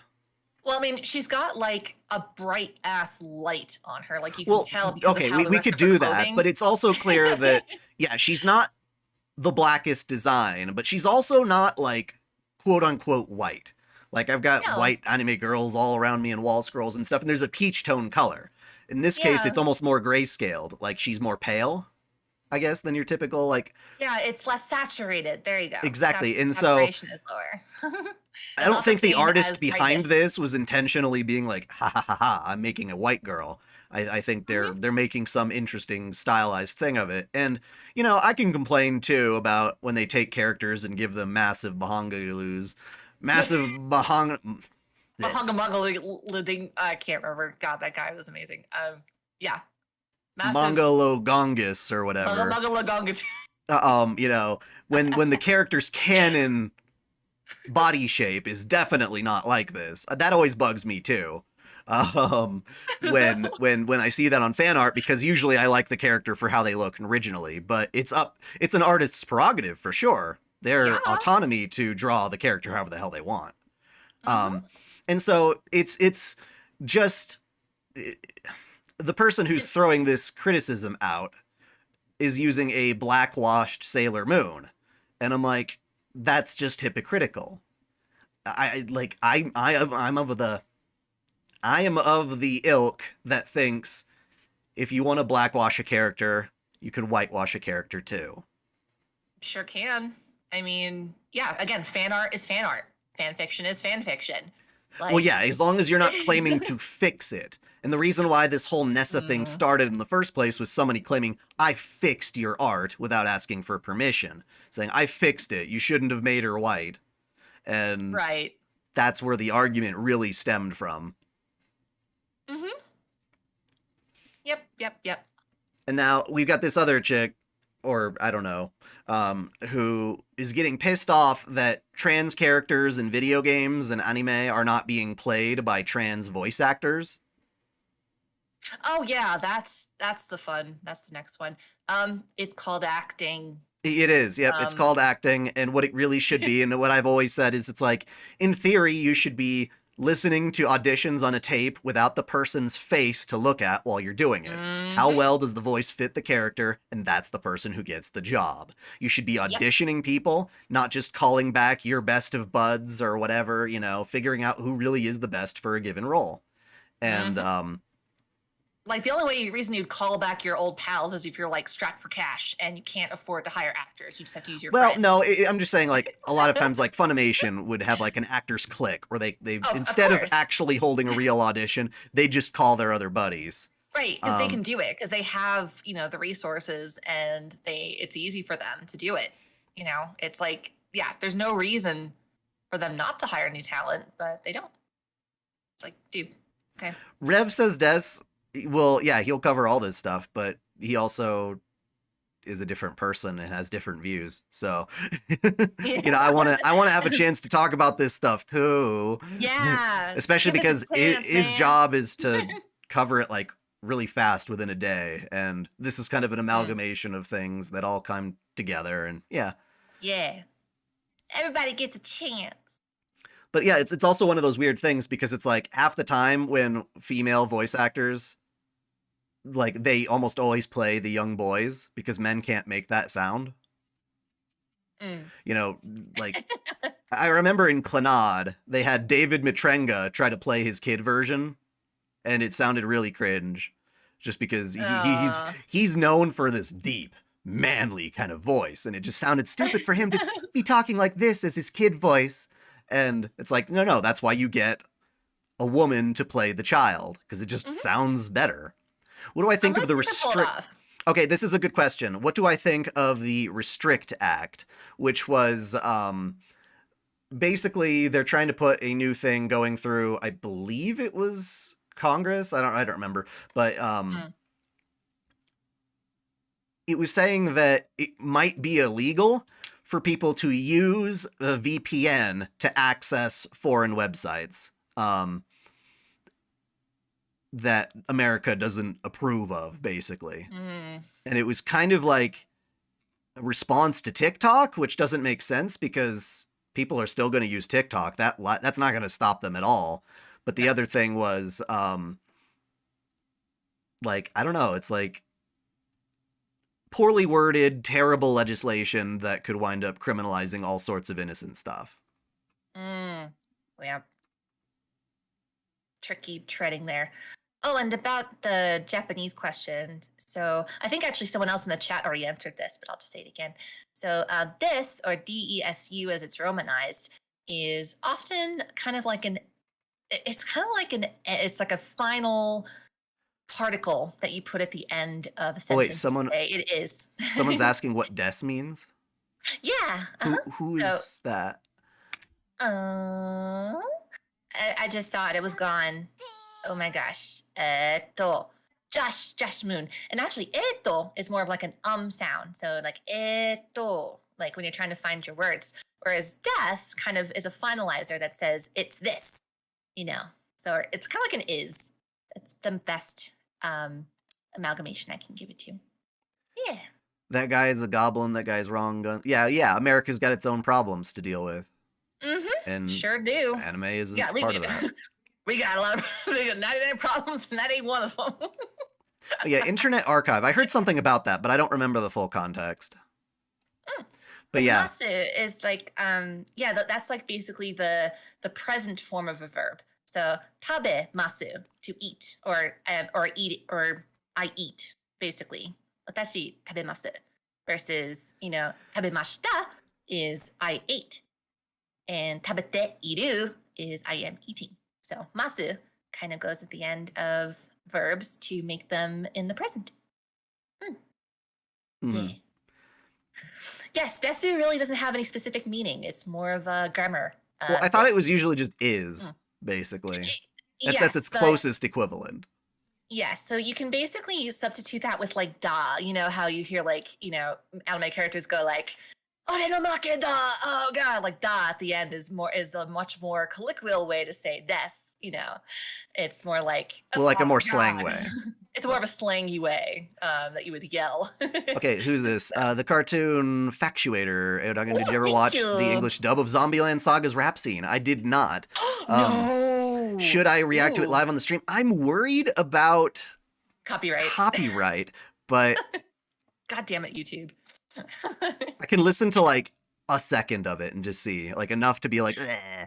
But I'll have to see. But anyway, Oh yeah, and Date Bayo. Yeah, that's the most famous one made popular by Naruto. That's pretty much another one. Date Bayo, da, na, ne, yo. They're all kind of the same function. Yep. you tried to send Yep. me a super chat. Oh, that's weird. I'm Aw. sorry. Well, thank you for the thought. That's so You very could sweet. stream on Rumble. Yeah, but I don't know half the people who would even follow me over to Rumble. That's true. If we got enough people to follow us to Rumble, that would be definitely worthwhile.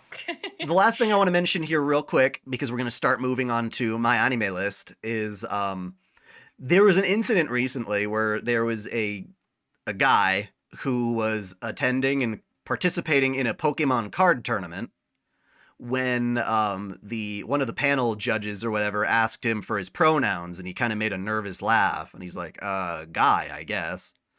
Like whatever a man is or a boy is or something, and it like pissed them off, and they actually kicked him out. What?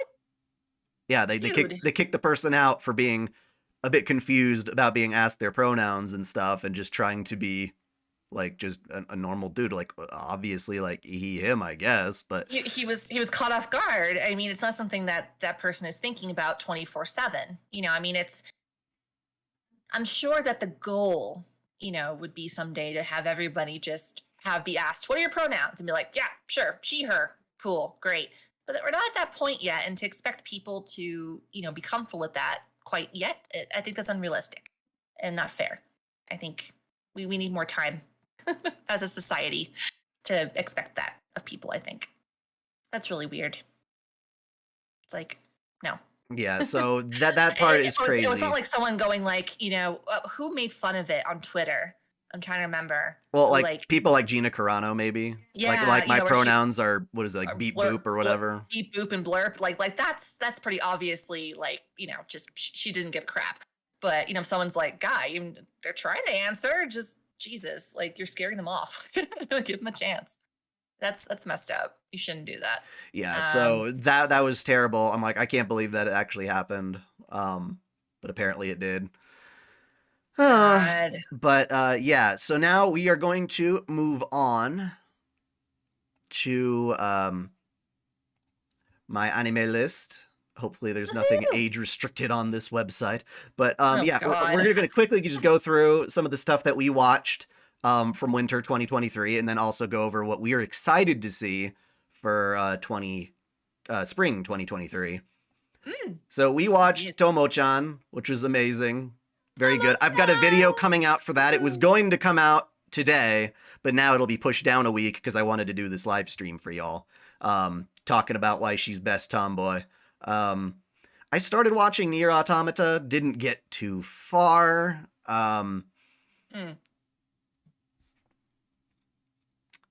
Mostly because I played the game and I felt like the game did it better as far as the story was concerned. Nagatoro just got better and better. I like it. Nagatoro is good. I like how sweet it got. There's some people who are like really upset because of how much she's a bully, but I'm like, you're missing the point.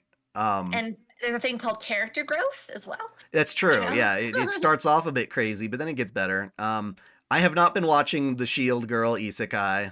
I started watching Buddy Daddies, but didn't get as engrossed in it as, say, Spy Family. However, yeah, I'll get to your Your My Anime List. I'm curious what you want me to look up in your My Anime List, though.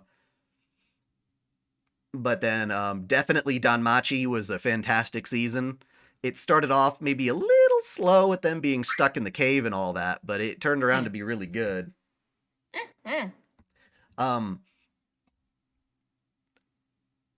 Ari-chan needs to take a quick break. Yes, I'll She be will back. be You right can back. Keep going. Yes, keep going without me though. I will jump back in. Yep, that's fine. As we go over, let me check something real quick.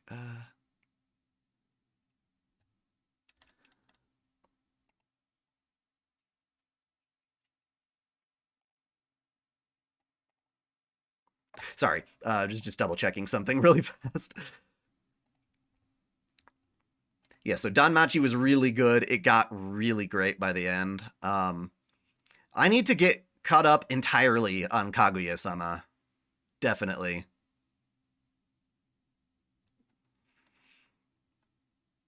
Let's see here. I generally ignore isekai, like, flat out. I'm just so burnt out from isekai that it has to be really good in order to get my attention. I did not watch Oni-chan wa Oshimai at the time. I am now watching it today because I want to do a video talking about gender bends. Stuff like, because I just finished recently Ranma half as well. Have I seen Drifters? No, that doesn't sound familiar. If it's not in this season, I might have to look it up.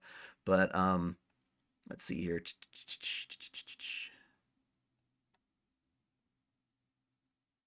Yeah, I didn't watch any of these guys. The only monogatari I'm interested in right now, it's monogatari, but well, no, it's the same thing. Monogatari. No, it's mononogatari. There's an extra syllable hiding in there. Have I seen Goblin Slayer? Yes, but I prefer the manga. How come Ari-chan isn't moving? Because she is stepped away. She's AFK. That's the best way to put it. You haven't watched any of these guys yet. I would be really interested in watching Orphan, but nah.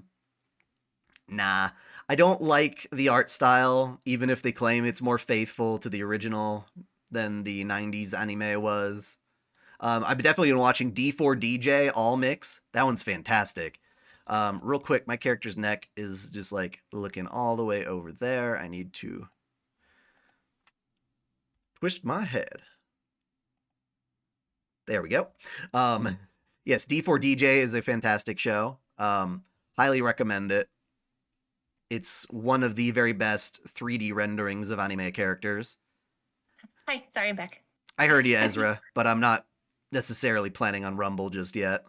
Oh, and I missed Danmachi. Danmachi Ryu is my waifu. I love her so much. And I was really surprised at the Ranma OVAs. Those were awesome. Urusei Yatsura 2022 is fantastic. I highly recommend y'all watch that.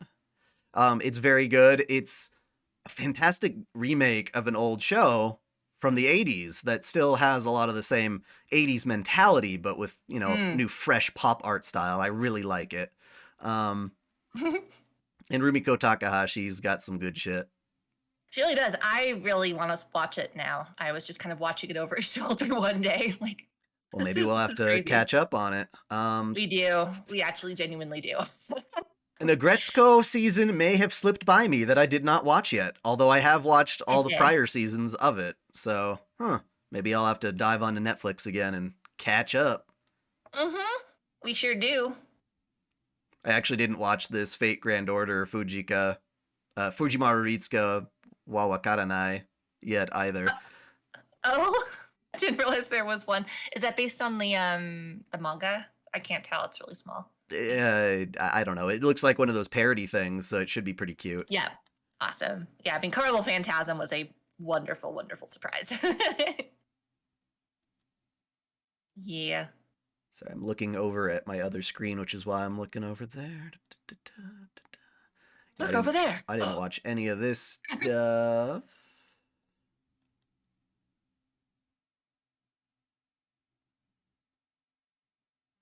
I'm confused. I can't tell if the new Kimetsu no Yaiba season is supposed to be a movie or an actual show, because it's airing next season. So did they make it as a movie and then they're going to release the exact same thing in series form like they did for the last movie?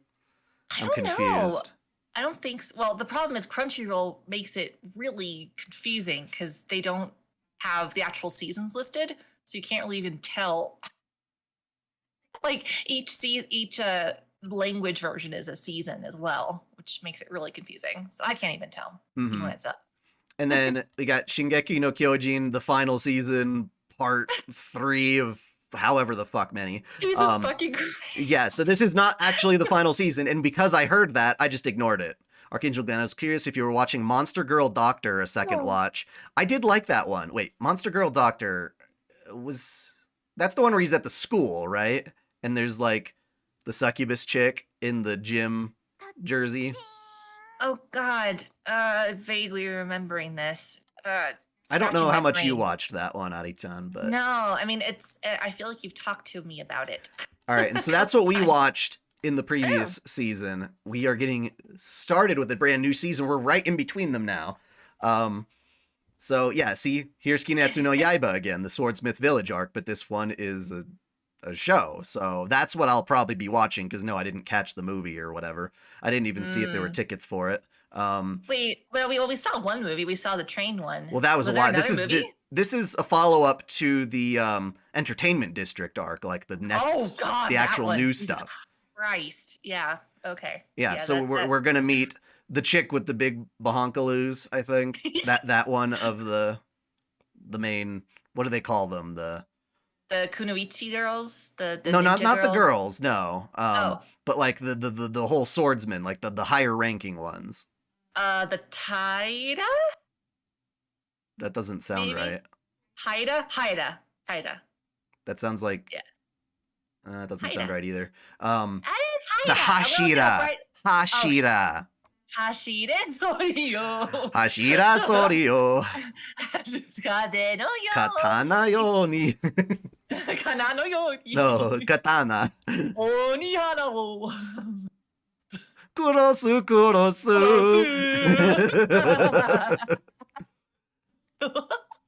But yeah, one of the things I'm most looking forward to this season is the Megumin spin-off for Konosuba. Oh yeah. She looks super cute. I'm very excited for that. Explosion!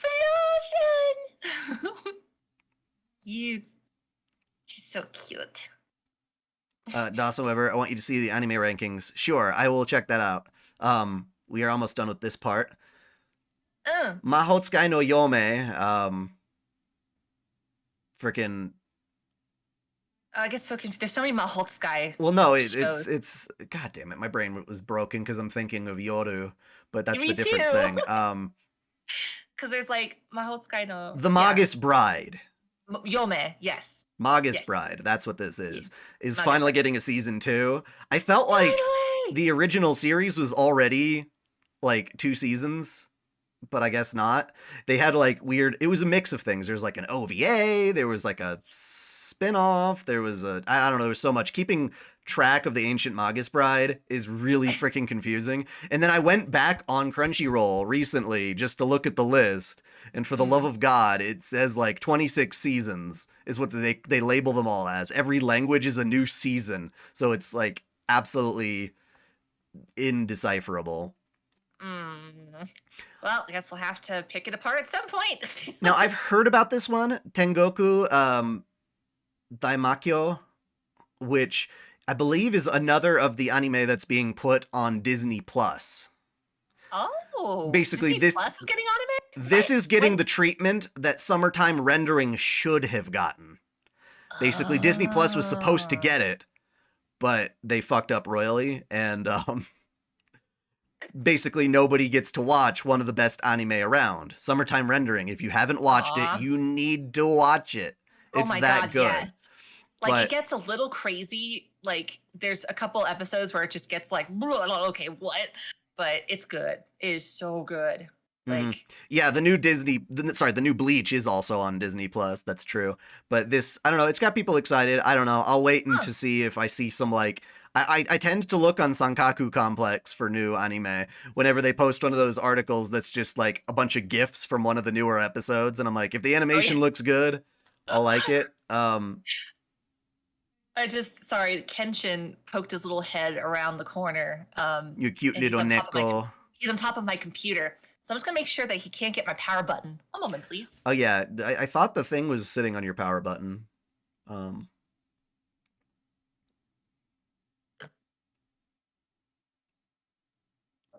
not too interested in any of these ones. Okay, we're good. I covered it up with my wireless transistor. I watched the first season of Birdie Wing, the Golf Girls one. I really like that, and so I'm hoping the new one will be good too. I did too. It wasn't my favorite, but I really, really just like the main character. She's awesome. She gave off major Mordred vibes. Yeah, she's like Mordred. She's a total tomboy, kicks butt. But Evangeline, Ava here. Not the best picture of her, but I gets the idea. Yeah. Yeah, she's awesome.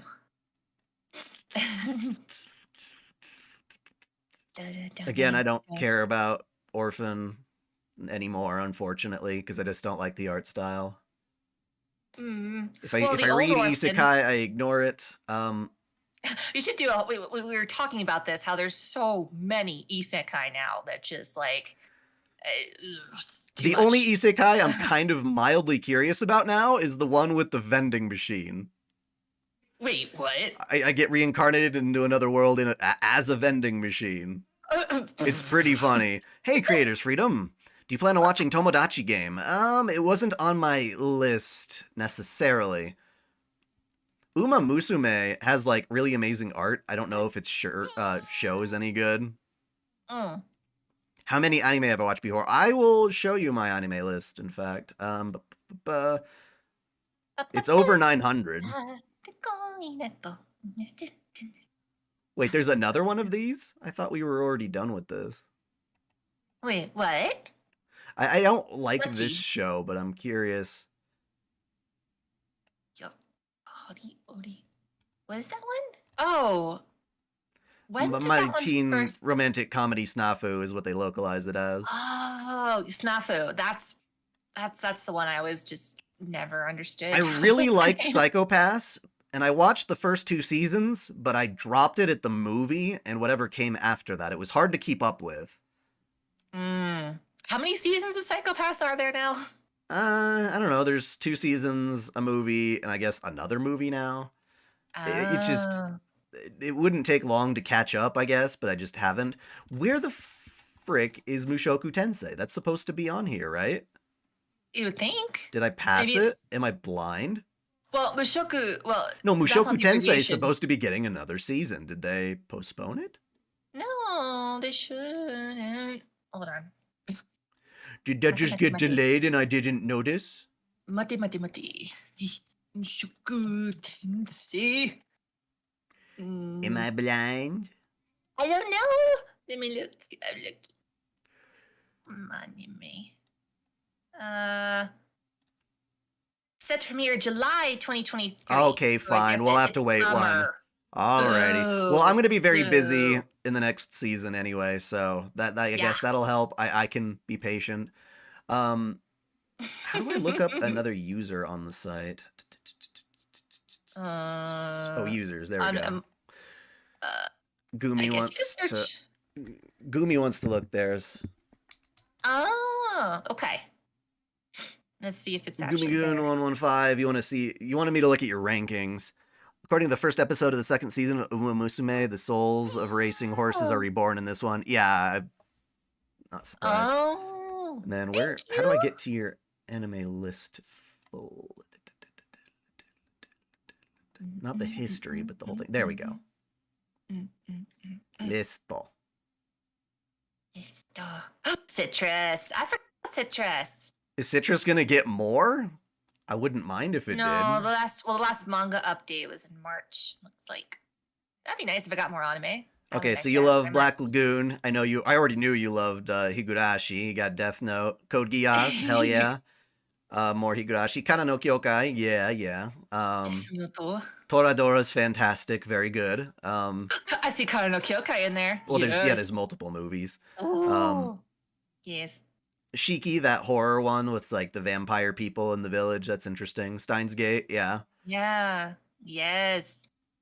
Madoka, cool. Itadaki Seki. So now you're showing me your hentai, huh? Uh-huh.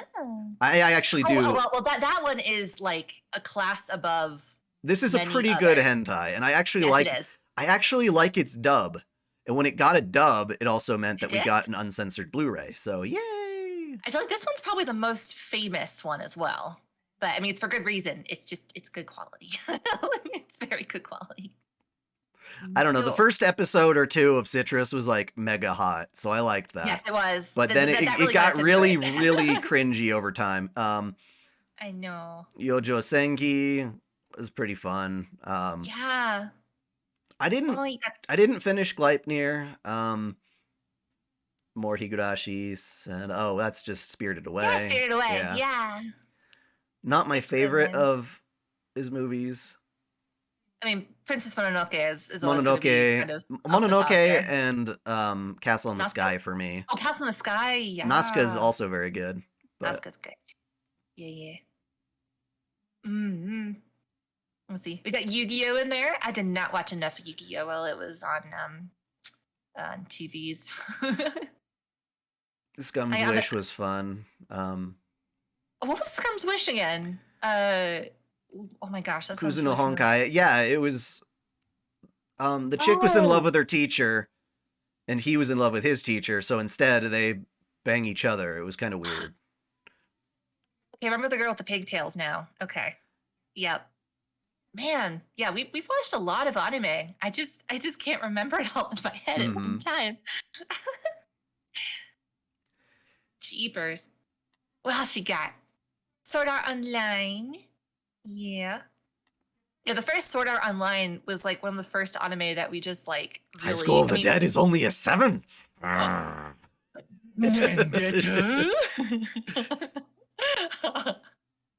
Let's see what you don't. Let's see what anime you didn't like. Oh, these don't have ratings. Yeah. I assume if it doesn't have a rating, then it shouldn't count. Okay. Go. Junji Yeah, Ito Goblin Slayer. collection. Okay, that's Did I see fair. a Fate in there? Wait, That's fair. what Well, no, that was unrated. no ratings. Okay, all right. Yeah, Junji Ito collection was kind of a mess. I'll give you that for sure.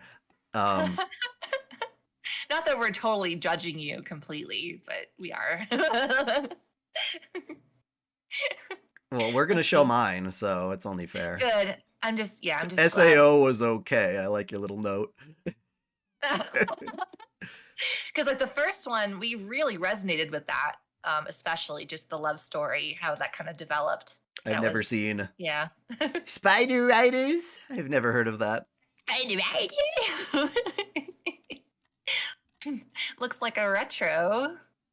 Yeah. No, it's not. Well, retro-ish. Oh, still. it didn't look that retro to me. It was in the early, the mid-early digital, which probably didn't look that great. Yeah, early digital was like a rough spot. So if I were to rank my stuff from score, Yep. All right, everybody, judge time. Put your judging glasses on. I don't know why it puts. I guess it's alphabetical while also going from top to bottom. Interesting. So Cowboy Bebop, I think that's a 10. I think that's pretty fair.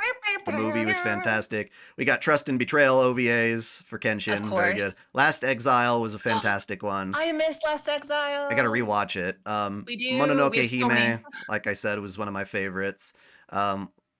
Record of Lotus War, the Lotus old War. OVA, is fantastic. I've got a new appreciation for these OVAs. Golden Boy, best comedy ever. Oh my god. Especially the dub. The dub is just magic. I just Outlaw Star, fantastic. Dirty Pair, love that. Kino's Journey's pretty good too. I liked that. Yeah, that was We surprising. got Lapta, Totoro, can't complain. Slayers, I love the Slayers movie, the very first one.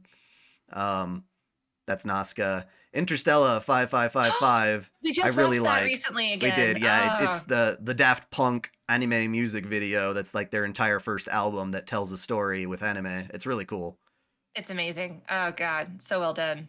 I mean, it's like, yeah, if you've not seen it, it's worth it because it goes through their whole album as well. The second Ranma half movie was my absolute favorite. So I gave it a 10 out of 10 because they're at the beach and it's super sexy and amazing. So I highly Yes, it is. recommend that one, even if you don't watch anything else, Ranma. I loved the final season of Sailor Moon. I've talked about it in my underrated anime video, but I love Ruin Explorers, Famine Irie. Oh yeah. Uh-huh. Very, very good. I got It got a little Nadia. confusing That's a to watch casually. classic. Bubblegum. Well, we were watching it without subtitles of any kind, so Oh, that's right. I don't know anything about Spider Riders, so I can't say, but I'll take your word for it. Yeah, Um, Nadia, awesome. Nadia's great. Bubblegum Crisis, fantastic. I love Death Note. Code Geass, can't complain. Midnight Panther is one of my favorite hentais. I love Dirty Pair Flash.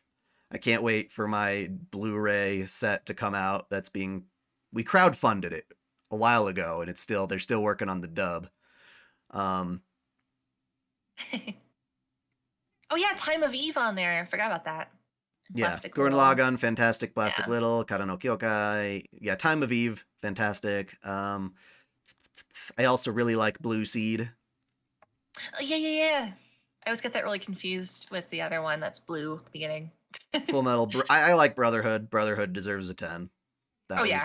And I wish the beginning was a little bit better, but not that kind of opening. I love that opening. I'm talking about like them zipping a little quickly ahead. See, yeah, I gave High School of the Dead a 10. I loved that show. Oh yeah.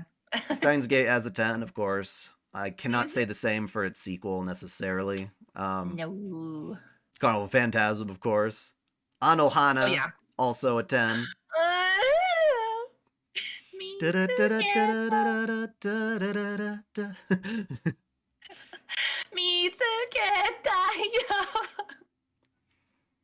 I'm gonna cry. All right, we're good. We're fine. Everything's fine. Everything's fine. Oh God, I don't know how to. Okay. What is it? All right.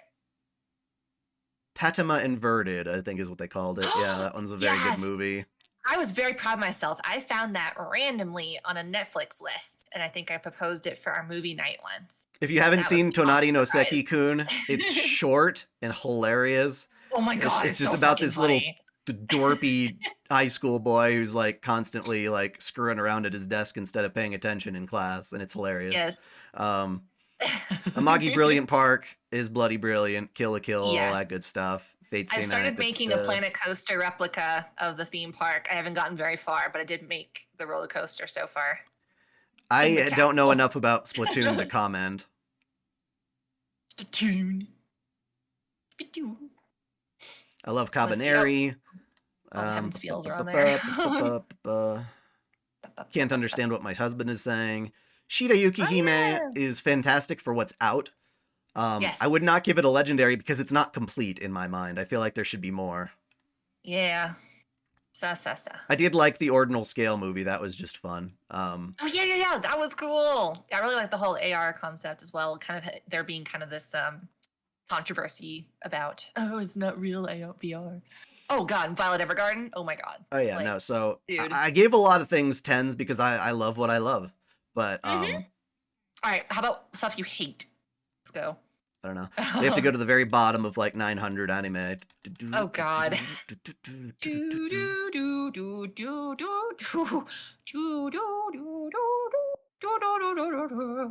Yeah. Oh my God. It's gonna take forever. Well, there's also the split anime, like Promised Neverland. That first season was fantastic. The second season was the action. biggest disappointment ever. I mean, it had a fantastic ending theme. Like, I love that song. I think it was by Egoisto. I think they do that one. Okay, and these are ones I didn't rate, so... Oh yeah, I put Xenosaga, the animation, as like one of my least favorites. I hate this show. Oh no. It's Not because the game. it's The game's absolutely good. pathetic because the game does everything so much better, and the story here makes it completely incompatible with the rest of the game, so I don't even understand why you'd want to watch it.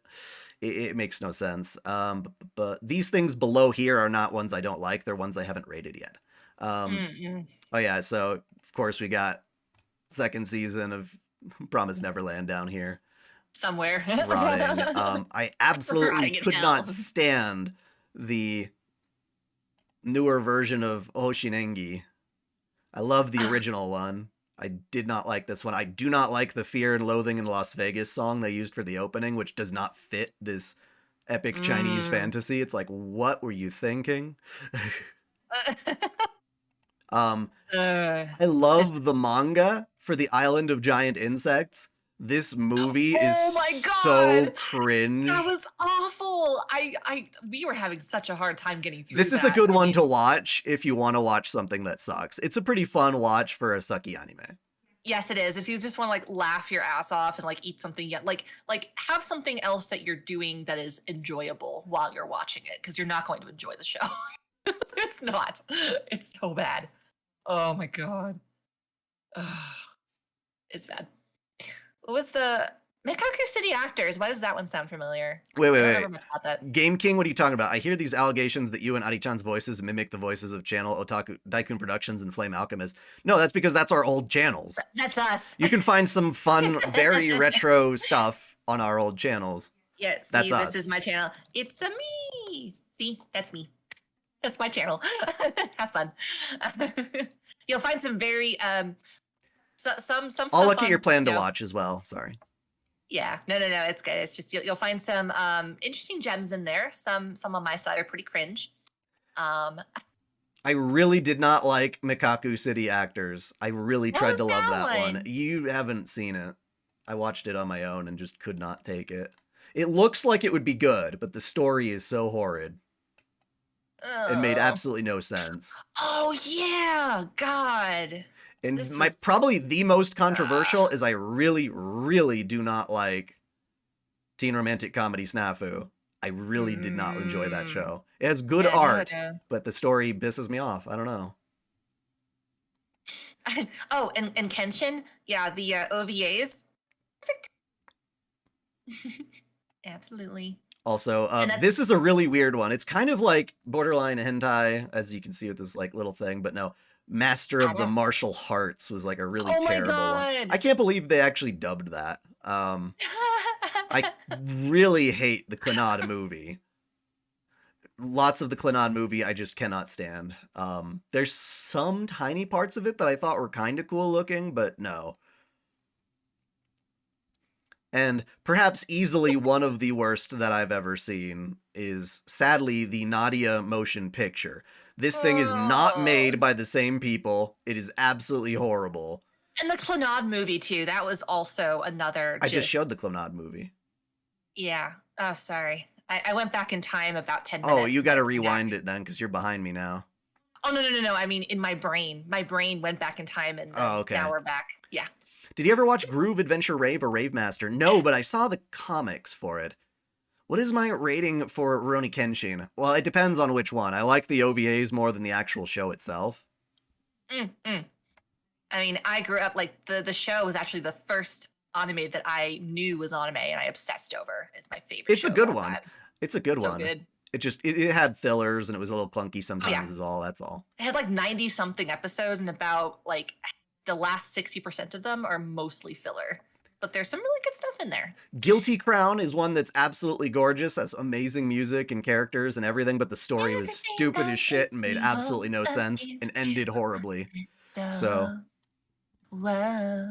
this one should have done better, but it didn't, in my opinion. I really love the aesthetic. I love the music. Yeah. Love the costumes, the outfit. Yeah. Pretty. All right, we're going to go back to Gumi-gun real quick. And we're going to look at your plan to watch because you wanted to show that off. Yeah.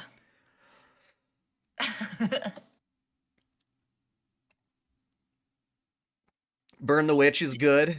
I recommend that. Chainsaw Man, pretty good. Burn the Witch. Pretty good. Burn the Witch. Burn the Witch needs to be like an actual full series. The fact that it's only like a couple of episodes is... Wait, it says you completed it, but it's in your plan to watch. Shame. What? Oh, no, that was me. Sorry, it said I watched it. Sorry. Burn the Witch. My brain hurts. Oh, God. It's like Bedknobs and Broomsticks, but anime and better. I remember that. That was cool. What was wrong with Guilty Crown's story? It literally made no sense. We can talk about it later, but if I were to like make a lore video, I'd have to like drill a couple holes in my brain first. Ouch. Yeah. Jeez. You've a lot of Fate stuff you've got on your list that you haven't watched. Happy Sugar Life. I like Happy Sugar Life. That one's messed up and twisted. It is messed up and twisted. You don't watch it because you approve of what's happening. You watch it for the hot trash dumpster fire that it is. Yeah, I was gonna say hot. It's not really like a sexy show, but yeah. No, hot mess meaning like, yeah, not sexual meaning an absolute fucking disaster. Bleach is not the same thing as Hunt the Witch or whatever. There's a it's similar art style, but there was enough of a difference. But anyway, Made in Abyss, you will love. You need to watch. Do it. Yes. Especially if you like fucked soul. up stuff. If you like really messed up stuff, Gumi, you're gonna love Made in Abyss. Yes. And even if you don't love it, if you just want stuff that makes you feel viscerally, yeah, that's it. All right. Now we have gone on quite a bit. So there's one last thing I want to do.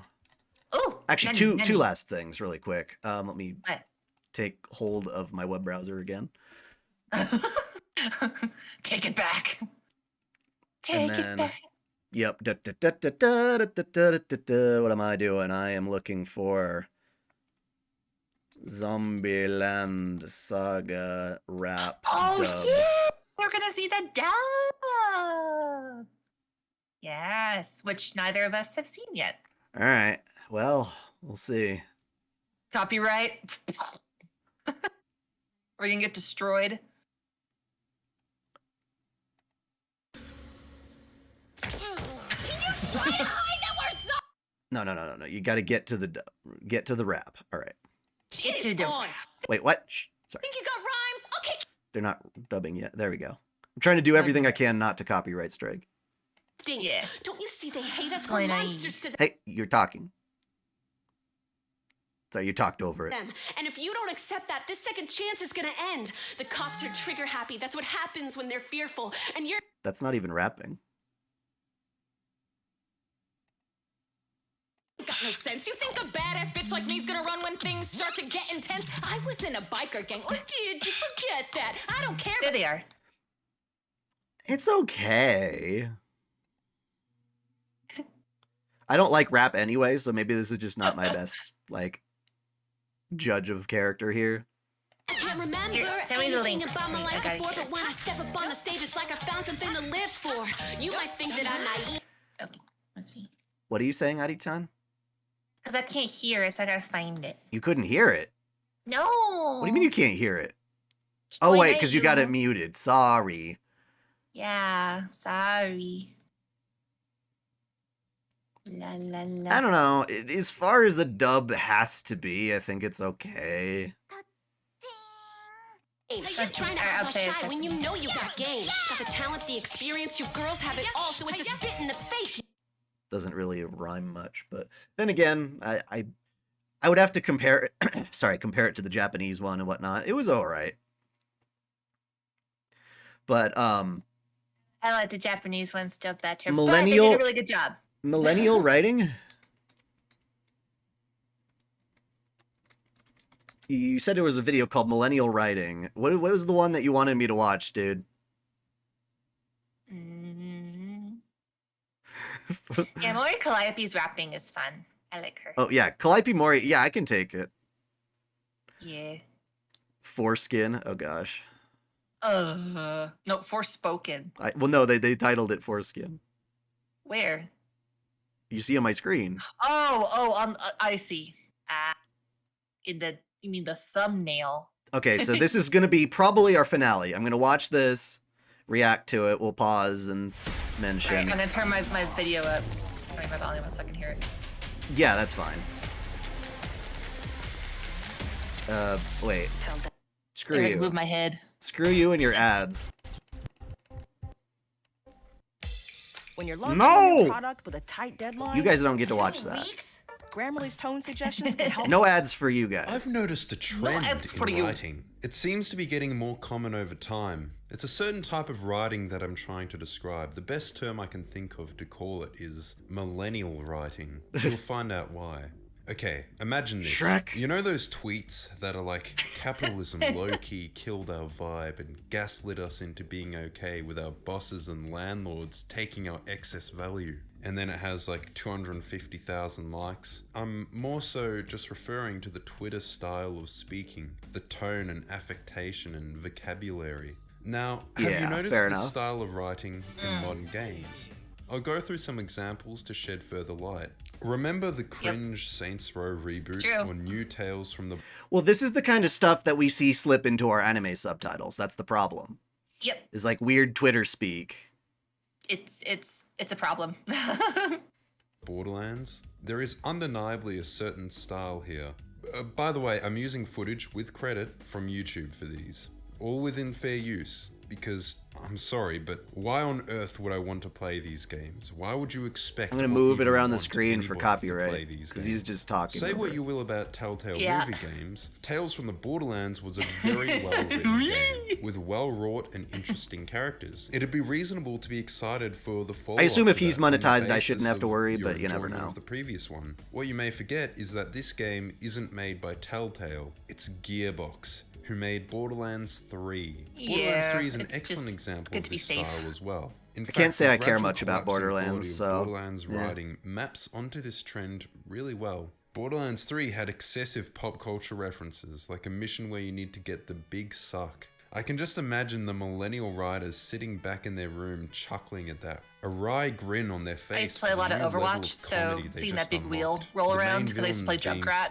It's the main. It doesn't even say Feels very anything. familiar. It just has them as streamer cult leaders. Like, ooh, streamers are cult leaders. How so? At least have some sort of evidence of that or present a critique. None of the characters are really built up, and there are I don't no like the rewarding aesthetic arcs, of except Borderlands. the I think writers it's ugly. Are entitled. They just expect that we care It's really about cool these when people can characters. cosplay The from moments it, in like the they'll game copy I that can kind of appreciate the style. technique of the cell Yeah. shading cosplay, but that's probably the Death extent of was it. So I appreciate the obviously technique, avoidable yes. and contrived. An obnoxious character like Tiny Tina was acceptable in 2012 when we didn't know any better, but they just kept riffing Yep, on the I think same that looks annoying ugly. aspects of these characters without moving on. They just can't let go of these lol so random characters. Why do I care if Atlas wins this corporate war? Apparently Maliwan is an evil corporation. Corporate assholes. But so are the guys we're fighting for. And the game just presents it as good and Monster evil. Hunter They looks better than naturally cap it off with Borderlands a to me girl if I had to power put them ending, in a despite hierarchy, how but poorly that's they not saying resolved much. The conflict between Well, yeah, I Ava mean, and Monster Lilith, Hunter's in a different the kinda, protagonists of the story, and the brain dead reveal entirely, of I feel Cass like. being a super powerful secret siren this whole time. And whenever they talk, they're always super verbose. They just keep talking and talking for far longer than is necessary. And if you have Looking no forward clue to what I'm some talking like about, better don't examples worry. versus It's just talking nonsense generally anyway. about the I think game. there's this famous post that pretty excellently sums up Borderlands writing. They can't go one line without stuffing it full of ironic observation as their form of jokes. The normal line would be like, if you can get some fuel canisters, then I can reactivate the main generator and get our shields back up. I mark the objective on your map. Versus the Gearbox line, hey buddy, great job killing those mutants and all. You're really good at that. Shooting things, that is. One problemo though. As it turns out, a bunch of monsters on this planet are gonna tear our eyes out if we don't get the shield back up. And this is just my opinion, but that's gonna suck. Not having eyes sounds terrible.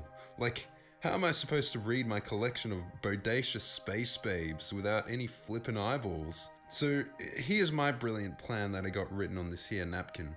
I won't go on. Is this You can actually pause a and read line the from rest the of it, game? but you That's get pretty the idea. long-winded. Now, imagine everything about Borderlands 3 I mean, this writing, is but late worse. millennial. That I feel is like Tales from the Borderlands. like, the worst thing about I don't Gearbox know. is that they just don't get the memo. Are they addicted to sniffing their own farts or something? Why aren't they trying to improve their writing after literally everybody criticizes it? New good eggs, who this?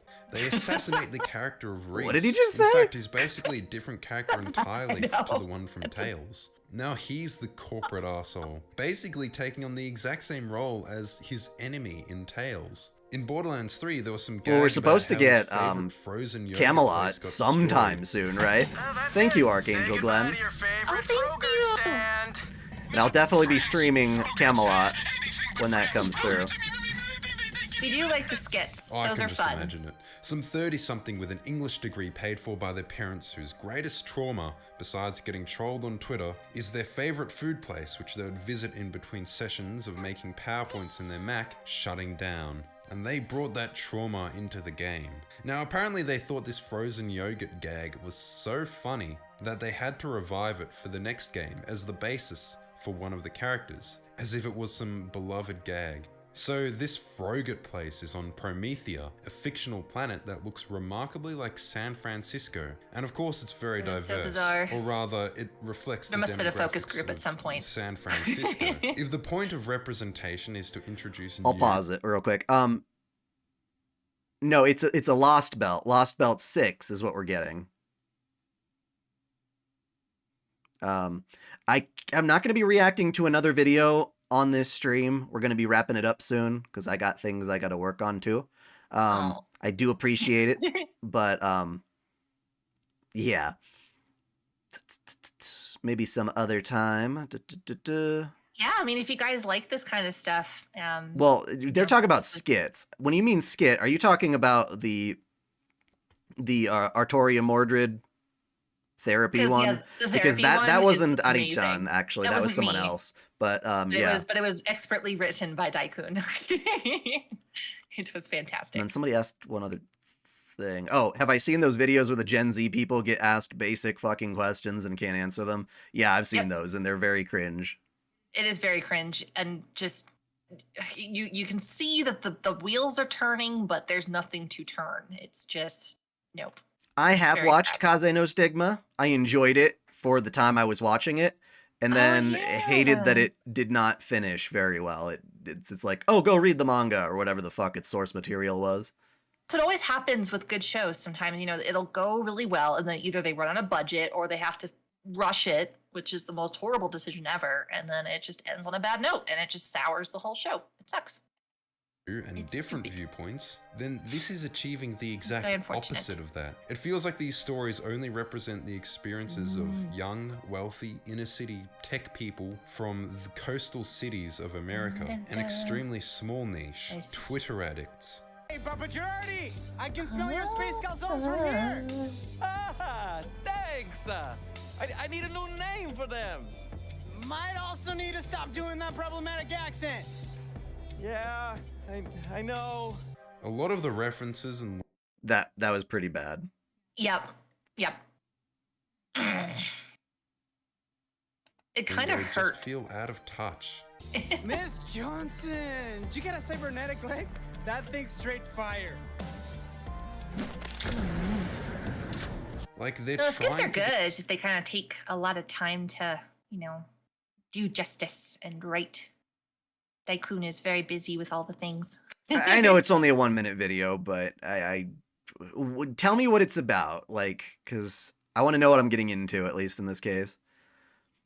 Oh, Causing no Stigmas ended because the author died? That's awful. Oh, God. Well, that might be for the source material, right? But the anime Oh. also had a shit end. Oh, that's awful. That just means we'll never get more to finally give the anime more source material to finally wrap it up, but I that is know. unfortunate. Yeah. That sucks. The guy Okay. who does the art for who did the character designs for Code Geass as well as Dirty Pear Flash and all sorts of other ones. I tweeted to that. I put in a community post a while back that they died too, and yeah. People need to stop dying. Is it copyrighted content, Dawson? be younger than Is they it going to actually get are. us struck A lot down? of the language feels like 5 years out of date. And there's a certain character design. The shaved on one side and long hair Yeah, swept it's gonna on be the really other. sad when. I do agree that this hair is the dumbest fucking hair in the world now. Mostly because it looks like it's so short on this side that they pretty much just shave it and then sweep everything else over. No, I think hate it so much. It's just- so I know overdone. you hate it, and you get, you know what? You're allowed to hate it. That's the cool part. It's like you're allowed to hate it. Some people are allowed to like it, and no one should be ostracized for their opinion. Mhm. But it's really overdone. Whee! The brightly colored hair, It's extremely common. There are also adult it characters who depends. speak like It's children, very or practical. just generally speak in a really For condescending or people patronizing like me who tone. sweat a lot, I it examine probably this would be very nice. unimaginably I'm very much complex like Folkwang and Mike. She and I are spirit animals. They're just like constantly. Well, she actually has warm. good hair, but yeah. Let me hear what they were just saying. Sorry, we do need to plow through this video. In Nice. a really condescending or patronizing tone. While I examine this unimaginably complex and priceless alien artifact, you may wait outside and steal anything not nailed down. There was the new Saints Eh, Row reboot as that's well. okay, I we knew guess. it was going to be terrible before launch, and we weren't surprised at all. They made the main characters into a bunch of broke college kids, and they're all dealing with student debt and rent and complaining about capitalism. They try to borrow some internet lingo like wage slave. They're super verbose. They do not stop haranguing the player with dialogue, and they use expletives like they're meant to be edgy, or they're just funny on their own. Goddamn fucking shitballs on a stick with a side order of mother-loving, shit-smothered, piss-covered ass crack! It's like they get a kick out of swearing for no reason. Also, it's super funny Although that fucking characters are shitballs talking on a about stick is. See, that looks horrible. Again, the hairstyle right there. But yeah, no. the carbon footprint. Your carbon footprint always matters. But it's so So fluffy and relatable, am I non-frizzy. right, fellow millennials? I don't like dialogue that is trying to lecture me. That I do definitely find annoying. Like when he's like, "Oh, you should say that. Stop that problematic accent," or "Think of your carbon footprint." Like, okay, those are things that intentionally like jab you out of your escapist experience, and I'm like, I don't have fun with that. Yeah, Saints Row's reboot was horrible. People talk about that on Twitter, right? They really do talk about capitalism a lot. They don't really say much about it, though. They just say the word, and gotta we're miss the supposed giant to think, purple dildo. I don't even know, like, wow, you're really culturally aware. I've told you before, the idols are trying to build a post-capitalist society where money is not a concept. The original series started as a GTA clone and got progressively more wacky and outlandish. I thought it was The supposed to humor be was wacky, extremely yeah. crass. It recognized the absurdity and cranked it up as high as possible. It was self-aware before self-aware humor became really tired. They certainly did make pop culture references, but like Borderlands, this style of humor was more apt in 2012. It feels like they haven't really grown since then. They've had to tone down a lot of the most vulgar elements of the humor from previous games, which just doesn't work because vulgarity was the core of the humor in them. And again, we see the same character design, the Skrillex cut, the dyed hair. You see it in so many games, it's like they're reading from the same guidebook. Now, something that feels similar, but is harder to place my finger on, is the new Wolfenstein games. The New Order was alright. Wolfenstein 2 started to introduce some weirdness, like throwing their fetishes into the game. But Youngblood is where the That is failure really of weird, the writing becomes but really apparent. I don't play the It's Wolfenstein centered games, so I around wouldn't these know. whoa. twins who get up to silly antics in between bouts of killing people. It's strange how frivolous it is with violence. Of course, that certainly isn't a new thing, but in this game, the main characters seem to delight in it. That also isn't the weird part. It's that they delight in this violence, and there is nothing really wrong with it. They're not anti-heroes, they're just regular old protagonists, and it's just silly and fun. It's strangely flippant. I mean, the New Order wasn't like that. It did have over-the-top violence, but BJ I can't really Blazkowicz comment on the was Wolfenstein motivated stuff. by a righteous fury and rage. He never really reveled in killing or celebrated it. There's also the loud equals funny yelling. Some of the new Wolfenstein writing just feels like the writers had some issues of their own to work on. I hate... One of the problems with photorealistic faces is always the teeth. These teeth Yep. look really, like, gnashy and uncanny. Like, Yeah, "Rawr, absolutely. rawr, rawr, rawr." I can't do that with my model because my model actually, is designed not to do stupid shit like that. But Yeah, it's like there's too much artificial lighting on them or something, or they're too protrusive. it's also the facial expressions. They're like, Yeah, it's like the mouth goes around the teeth. Like you shouldn't. like think of okay, that. so we've seen those funny ass videos where they turn up the facial expressions and exaggerate the hell out of them, and that's pretty funny. I love. I feel like this is that, but it should be turned down just a little bit more because it's still showing signs of that. Yeah. Some fucking default definition of badassery. It feels like they wanted See, to all these make a political characters have this statement, weird but they gnashing just teeth weren't thing. equipped to make. It's in High Resident on Evil, Life it's is in that, another but it's super not obvious in Final example. Fantasy VII It has Remake. all of the same hallmarks: overly verbose characters, unnecessary swearing as if it was funny on its own. I mean, I like Michael Cusack. Damo and Darren at the train Ew. station is one of the most quoted Ew. videos here in Australia. No! But man, Get the that outta Murphy here. character Get that does off my work. screen. They had a cameo from Sorry. Psychic Pebbles as well, which is usually absolutely hilarious. But Okay. in this game, I don't think the bit really worked. I noticed there's a certain vocabulary as well. It wouldn't Excuse be me. unusual to That hear was slightly words unrelated. such as weird or shitty. And it is weird that the dude who, well, you know what he did, is calling anyone shitty. This kind of dialogue is really common. I feel like High on Life could have... See, if I have to see what I just saw, that nasty-ass cartoon, I feel like I should deserve, like, 3 or 4 times the amount of, like, hot anime girls to, like, eye bleach it. Like, Oh, fuck yeah. we tolerate stuff that we find offensive. We just want the option to have the stuff we like, too.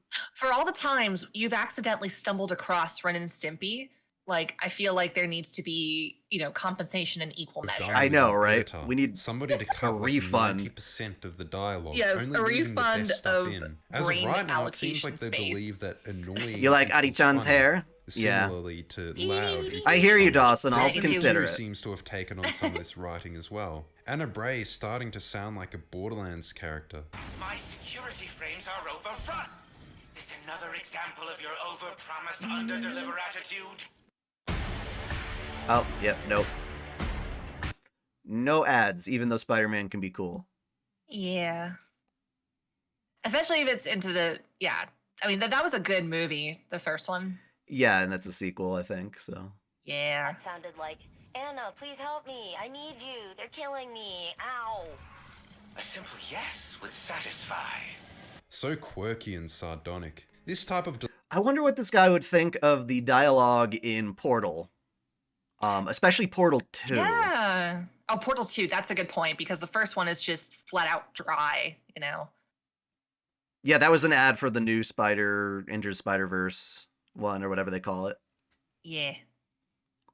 It has bigoted sayings, does it? I don't know. Aw. Delivery sounds condescending. It reminds me of the boss from...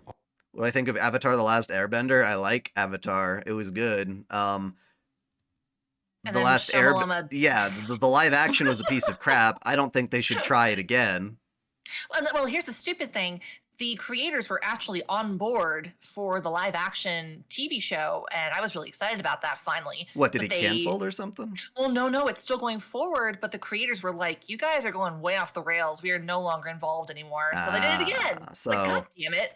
So they're doing something that they're not approving of, which I'm very worried about. And yeah, it's like, it's the second time.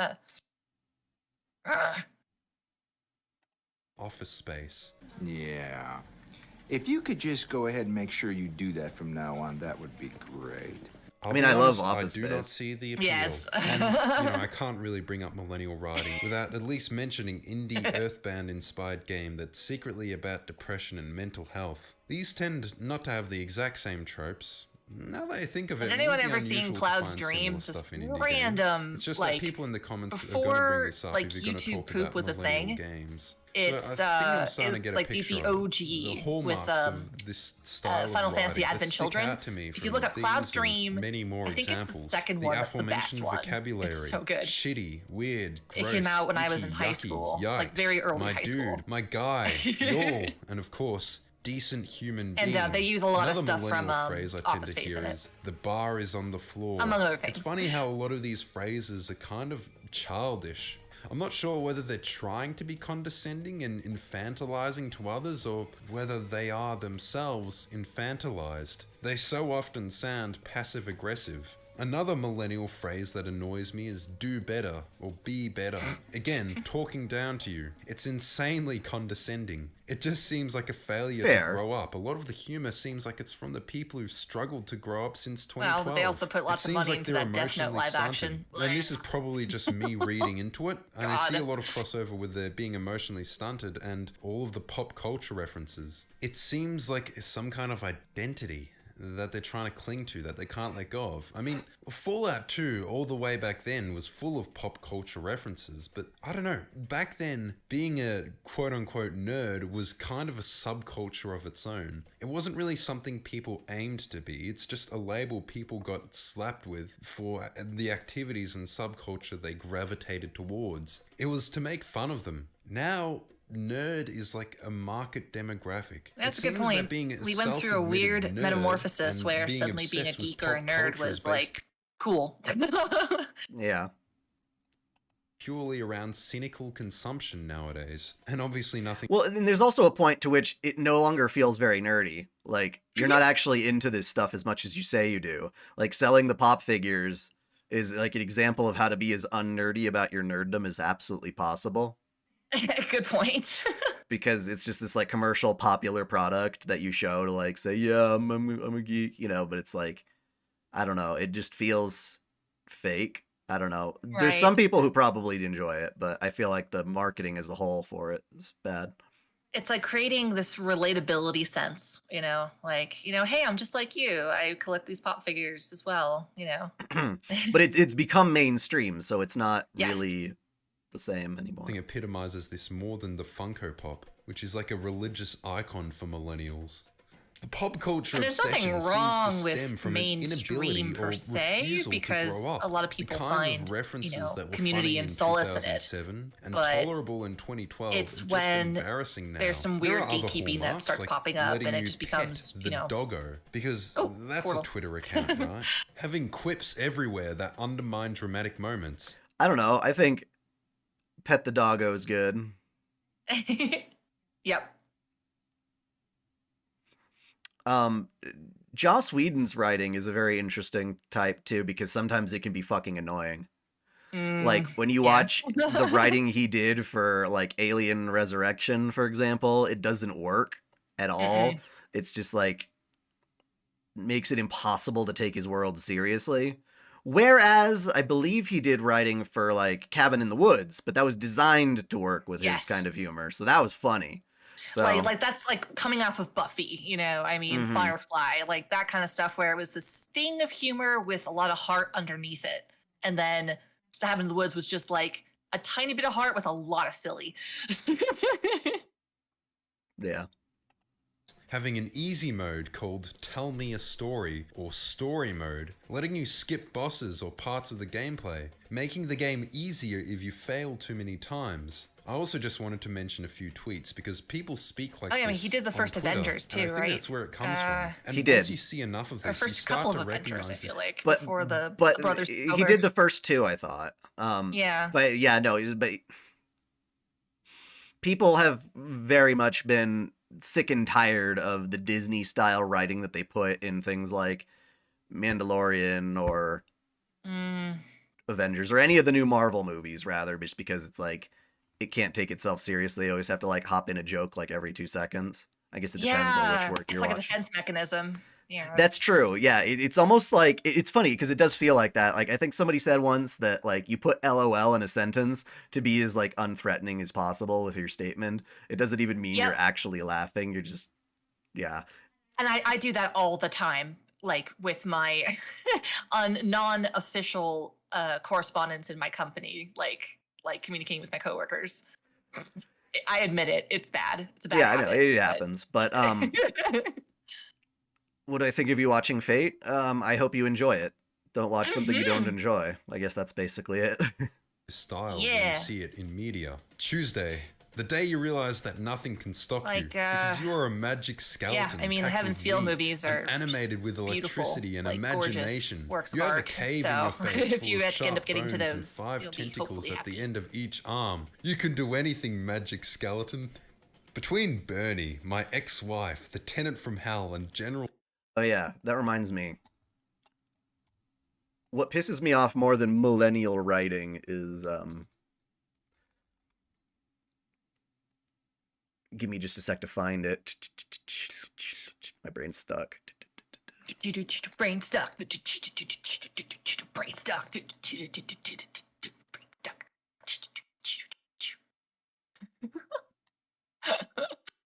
Yep. That's what my brain is like 24/7.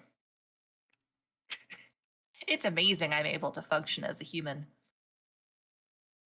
Or am I?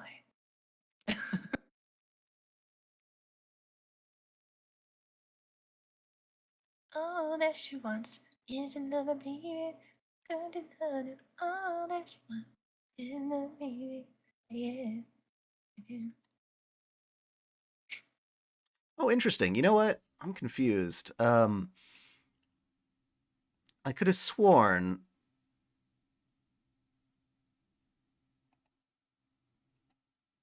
But you did swear.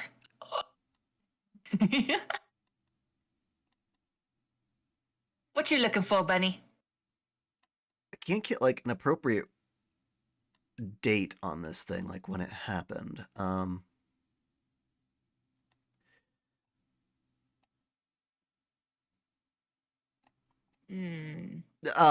it's basically this article. Fucking Biden giving goddamn Mindy Kaling a fucking award for creatives. Oh my god. I could have. People are saying something like her getting an award in 2021, but if this is something that she got recently in 2023, then this is the example, the textbook example of failing up. Because well, the problem is it's not dated. It looks makes like a show that everyone freaking hates.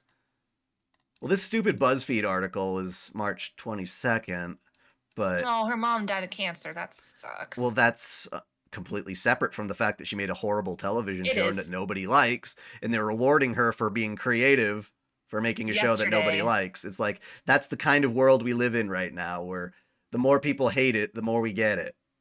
The more we get of it. It's like, this is the chick who made Velma, and she made herself insert as Velma. That's, And the writing was just horrible. Like, it just, like, ignoring all of the injections of, diversity and lesbians and all that stuff. Like, the writing itself, it's just awful. God awful. But to think that our president is awarding literally one of the most hated shows of this entire, year. It's like, wait, what? What ass backwards world do we currently live in? It's like, you could ride on the, everything everywhere all at once train. And, Tommy Needy give them drinking. some more awards. That Kanye would be is a totally teeny in weeny place, little and baby bitch well muffin. deserved too. What you'll notice is they the deserve all the playground awards. insults mixed with swearing, and they're talking in a baby language with these invented words that they just came up with. Beyond that, there's all the references to student debt. So relatable, am I right, fellow I would millennials? advise Ironic that the not people who looking talk about up representing the broader Velma, viewpoints like and watching larger it. I would audiences find make someone the who same few describes it, jokes that maybe, only appeal but to a tiny group of don't people actually who are watch like it. Watch It's a Gundam, make fun of it. That's the extent you'll ever have to do. them. Yeah. Degree in English. It was from bad. major Like, I coastal walked by cities of the when USA. Dai was The watching student debt thing a is also video meant about to it, be and their it's just the social 2 clips it commentary. included And made that me want to brings us die. to It the was juiciest awful. part, the politics. A game like Saints I'm pretty sure Mindy was on Paramount Plus, but yeah. Row keeps referencing Which is one thing we don't pay for, so as if it was woo! offering some sort of critique, but it's not really saying anything. A lot of these games seem to just reference political events or social issues because it's like they feel obliged to. They do these political things, not because they have anything to say, but because they think they have to say something. This is because of Don't Twitter push the cat off and again. just social media in general, at least partly. Oh, is that in the Maybe game? 5 or 6 years ago, the complaints about how they're I'm watching politicizing about video 5 games seconds, were I think, coming to a behind head. you talking. We need to so. stop politicizing this escapist hobby. Then some Redditors from a place named Gaming Circle Jerk took these complaints and ran with them. They've been telling their singular joke for like 6 years now. Actually, Chud, games have always been political, then showing examples of old games and how they made some political That's a good statement. We don't want political shit, and when we say that is it's okay for a story to explore a political concept, but when it's specifically mimicking and reflecting modern day socio-political things, we don't want it because it takes us right out of the goddamn experience. Like, I can understand Attack on Titan dealing with like fascism and genocide and things like that, and having sort of like the old school pseudo-European vibe from like World War I and II and all that jazz. It's like I can get behind that, but that's not the same thing as the work itself being a piece of political advocacy. where it's like, Yeah. you made this work not to be a piece of entertainment. And that's exactly why Mindy sucked, is because like well, Mindy, yeah, everything she works on sucks, but except for, I mean, her character in The Office was torturous. well, she but was supposed to be a she was really supposed to be. unlikable character in The Office, and that's okay. And she did fine. But no, things that she makes, I guess. But no, like Velma is what I meant to say, is just the reason it was so bad is because like every other goddamn second, it's like trying to talk about the real world, and it's like, no, get the hell out of here. Statement. Every meme since then has been some variant of le gamers, le politics. It's also paired with the statement that all art is political, and games, as art, are making a political statement, even if they don't overtly comment on anything. Saying nothing is a sign that you tacitly affirm the status quo. You are Artoria eating a cheeseburger is not political. It's just cute. Oh my god, yeah. fighting hard enough against capitalism. If you want, Yeah, leave Otoria out of that politics. And it crap, seems man. that they've Like, I know reached she was a game devs king, with but this message. yeah. I think it's a common enough sentiment. different. That's the okay? joke. It's a Burger King. That's the Yes. joke. Many game devs It's not feel political, it's a obliged joke. to say something, to make a statement It's a about factual, politics, even observational when they don't really joke. have anything of value to say. And it shows. Oftentimes these political allegories and references to capitalism just feel phoned in, like in Saints Row. It isn't really saying anything, it's just making the references because I guess it looks like that's what people Here's the same want clip when you again. look at I know, you gotta social use a different media. clip. Am I right? And the Do cat's my gonna be mooks pushed on off the couch bird again. app The cat agree needs with to this? scratch one of their We talk about faces. this all the I time. Same with know. Borderlands. It's maybe trying to make a statement. Then again, about our cat evil does jump up on the corporations. counter a lot. He does, but we But just you fight cuddle for him corporations instead. the So whole I think time. he And I learns just that's a want to take pattern. a moment to compare the capital P politics in games. Yeah, like somebody versus try to how make old Tetris games would political. present political Hey, issues. thank you, me In all mister. those older games, it was more of an idea that was presented. It was often aware of the nuance, and it didn't force your opinion. I on hate the that guy's matter. face, It'd though, with a perhaps royal present you passion, with a choice, with the sunglasses. quandary to bring looks you like to Elon question your own Musk. People who use that as a profile players' pic are like intelligence. Of course, trolls. the writers of those games had intent. They would Does frame he look things like in Elon such a way Musk, that it though? made their ideology seem favorable, but like, it had never forced you just your fixed the hand. troll And description. Am I excited so for well. John Wick 4? I still need to watch John Wick 3, but You yeah. didn't see John Wick 3 yet? Well, you haven't, have you? I think I have. No, the second one is when everybody is like going to like hunt him down and kill him at the very Yeah, end because yeah. he broke And then the he finds rules. the doggo at the end, right? No, that was So I the guess we first haven't one. seen- Wait. He well, finds no, the no, no, doggo no, at the no. end of the first one. Oh, and the second one he puts him in the hotel room, and then Yeah, the second one is when he kills that guy and breaks the rule, going after the wrong guy, and then everyone's coming after him. So I haven't seen Right. after that. well, guess we It got another never movie to felt watch. like they were trying Yeah, I to know. force Yes, any very message. excited, very The excited for John political Wick, 'cause message that anything with could be Keanu gleaned Reeves from the just- game arises so naturally wholesome as and a result wonderful. of the setting. It's great because he Contrary to can, what Reddit you know, has he can claimed, like be totally Fallout was violent not and shoot created as a people up, political and in a allegory. movie. It was first and of all a dumb, he's just absurdly a great violent, guy ridiculously outside of it bleak all. game with crazy guns and mutants. There were, of course, ethical quandaries. And I love how political people are like, dilemmas people are picking presented him as apart for part of that the too. setting It's like, that oh, it'd could be great applied if to you would the like, you know, stop contemporary promoting gun world. violence. It never blah, blah, portrayed blah. Like, communism dude, favorably. It he's didn't not really promoting gun say much of violence. It's a anything about movie. it. It was mostly focused on America and American culture, and any of the critiques rose out of that setting. Now compare it to the politics in current games. It often feels like a cynical reference to current thing. It's often things which do not suit the setting. It never explores any ideas in depth. It simply tells you things, rather than presenting something and allowing you to think about it. I think that's And the the crux same of clip it. It's about respecting I know, the I'm sick and player's tired of watching this intelligence, guy. allowing you to Oh work my things God. out on your Yeah, own. get to the milk. choose for I don't yourself, want to come move to the your milk. It's own such a lazily conclusions. edited Of course, video. we can't have people Yeah. making their own choice nowadays. They might make the wrong one.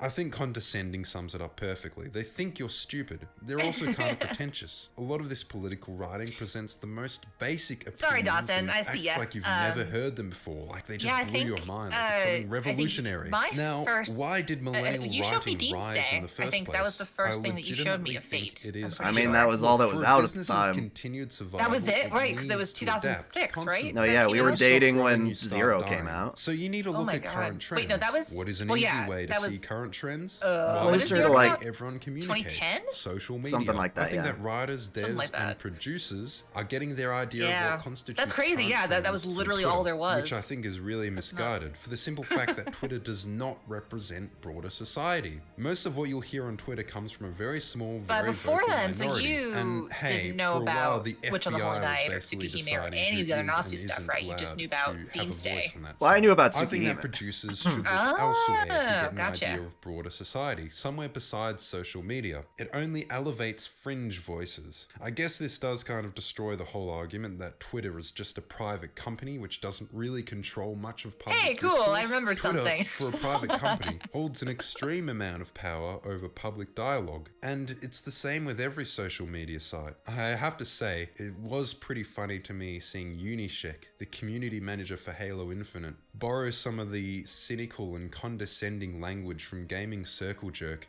only to get screenshotted and roasted on the site himself. It was hilarious to see that backfire, I will admit. So, in all, I guess the advice I'd give to producers is the same advice I'd give to everybody. Unplug, shut off social media for a bit, live in the real world, and don't be so condescending, and get to the point. Please subscribe. Thank you all That's so not very bad much. advice. I had to do that for like a month. I guess think, so. During, what was it, the height of the presidential elections, I believe. It was just too much. Okay, Dawson, let's give your thing a shot. What am I searching in the YouTube search bar? Yeah. What Give am us I a search. searching? What do you... If it's only what- 1 minute, what are you watching? What are you watching? What are you searching?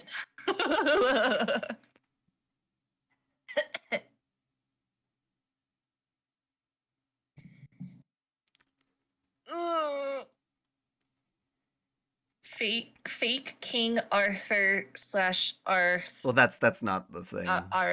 Oh, what? Oh, We're waiting on sorry, that's Dawson. Nexus. Gotcha. Sorry, my brain is going very downhill. And then, very well, quickly. yeah, we're gonna wrap up soon. We're gonna watch this little video. Hopefully, it's fun. It's been a long day. My brain's I falling will out of check my out my ears. Discord. Wait, you trying to get me to watch stuff? Because I was telling y'all I can't really do that.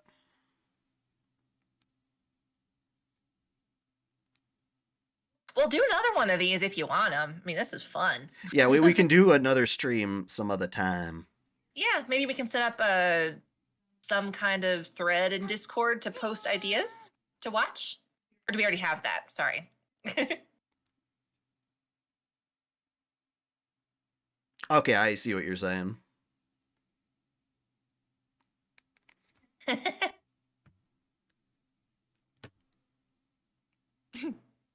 Dawson, are you there? Dawson, my man. Dawson.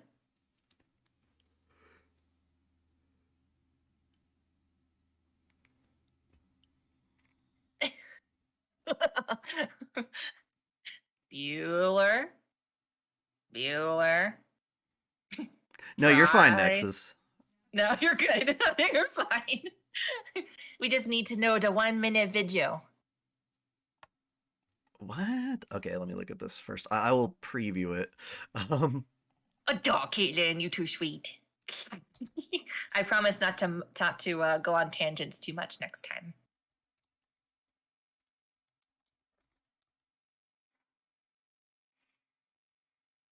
Okay, I see one.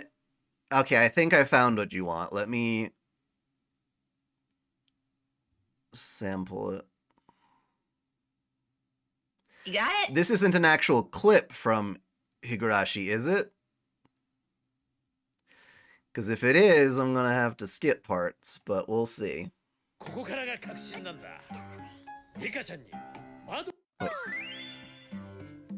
SpongeBob, what are you doing? Get off my screen. Wait, all right. This is just a full-on clip from an anime, though. I can't really show that. リカちゃんに窓を拭いてもらうんだよ。窓？ただし。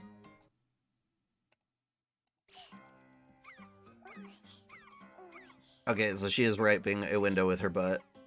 Oh, okay.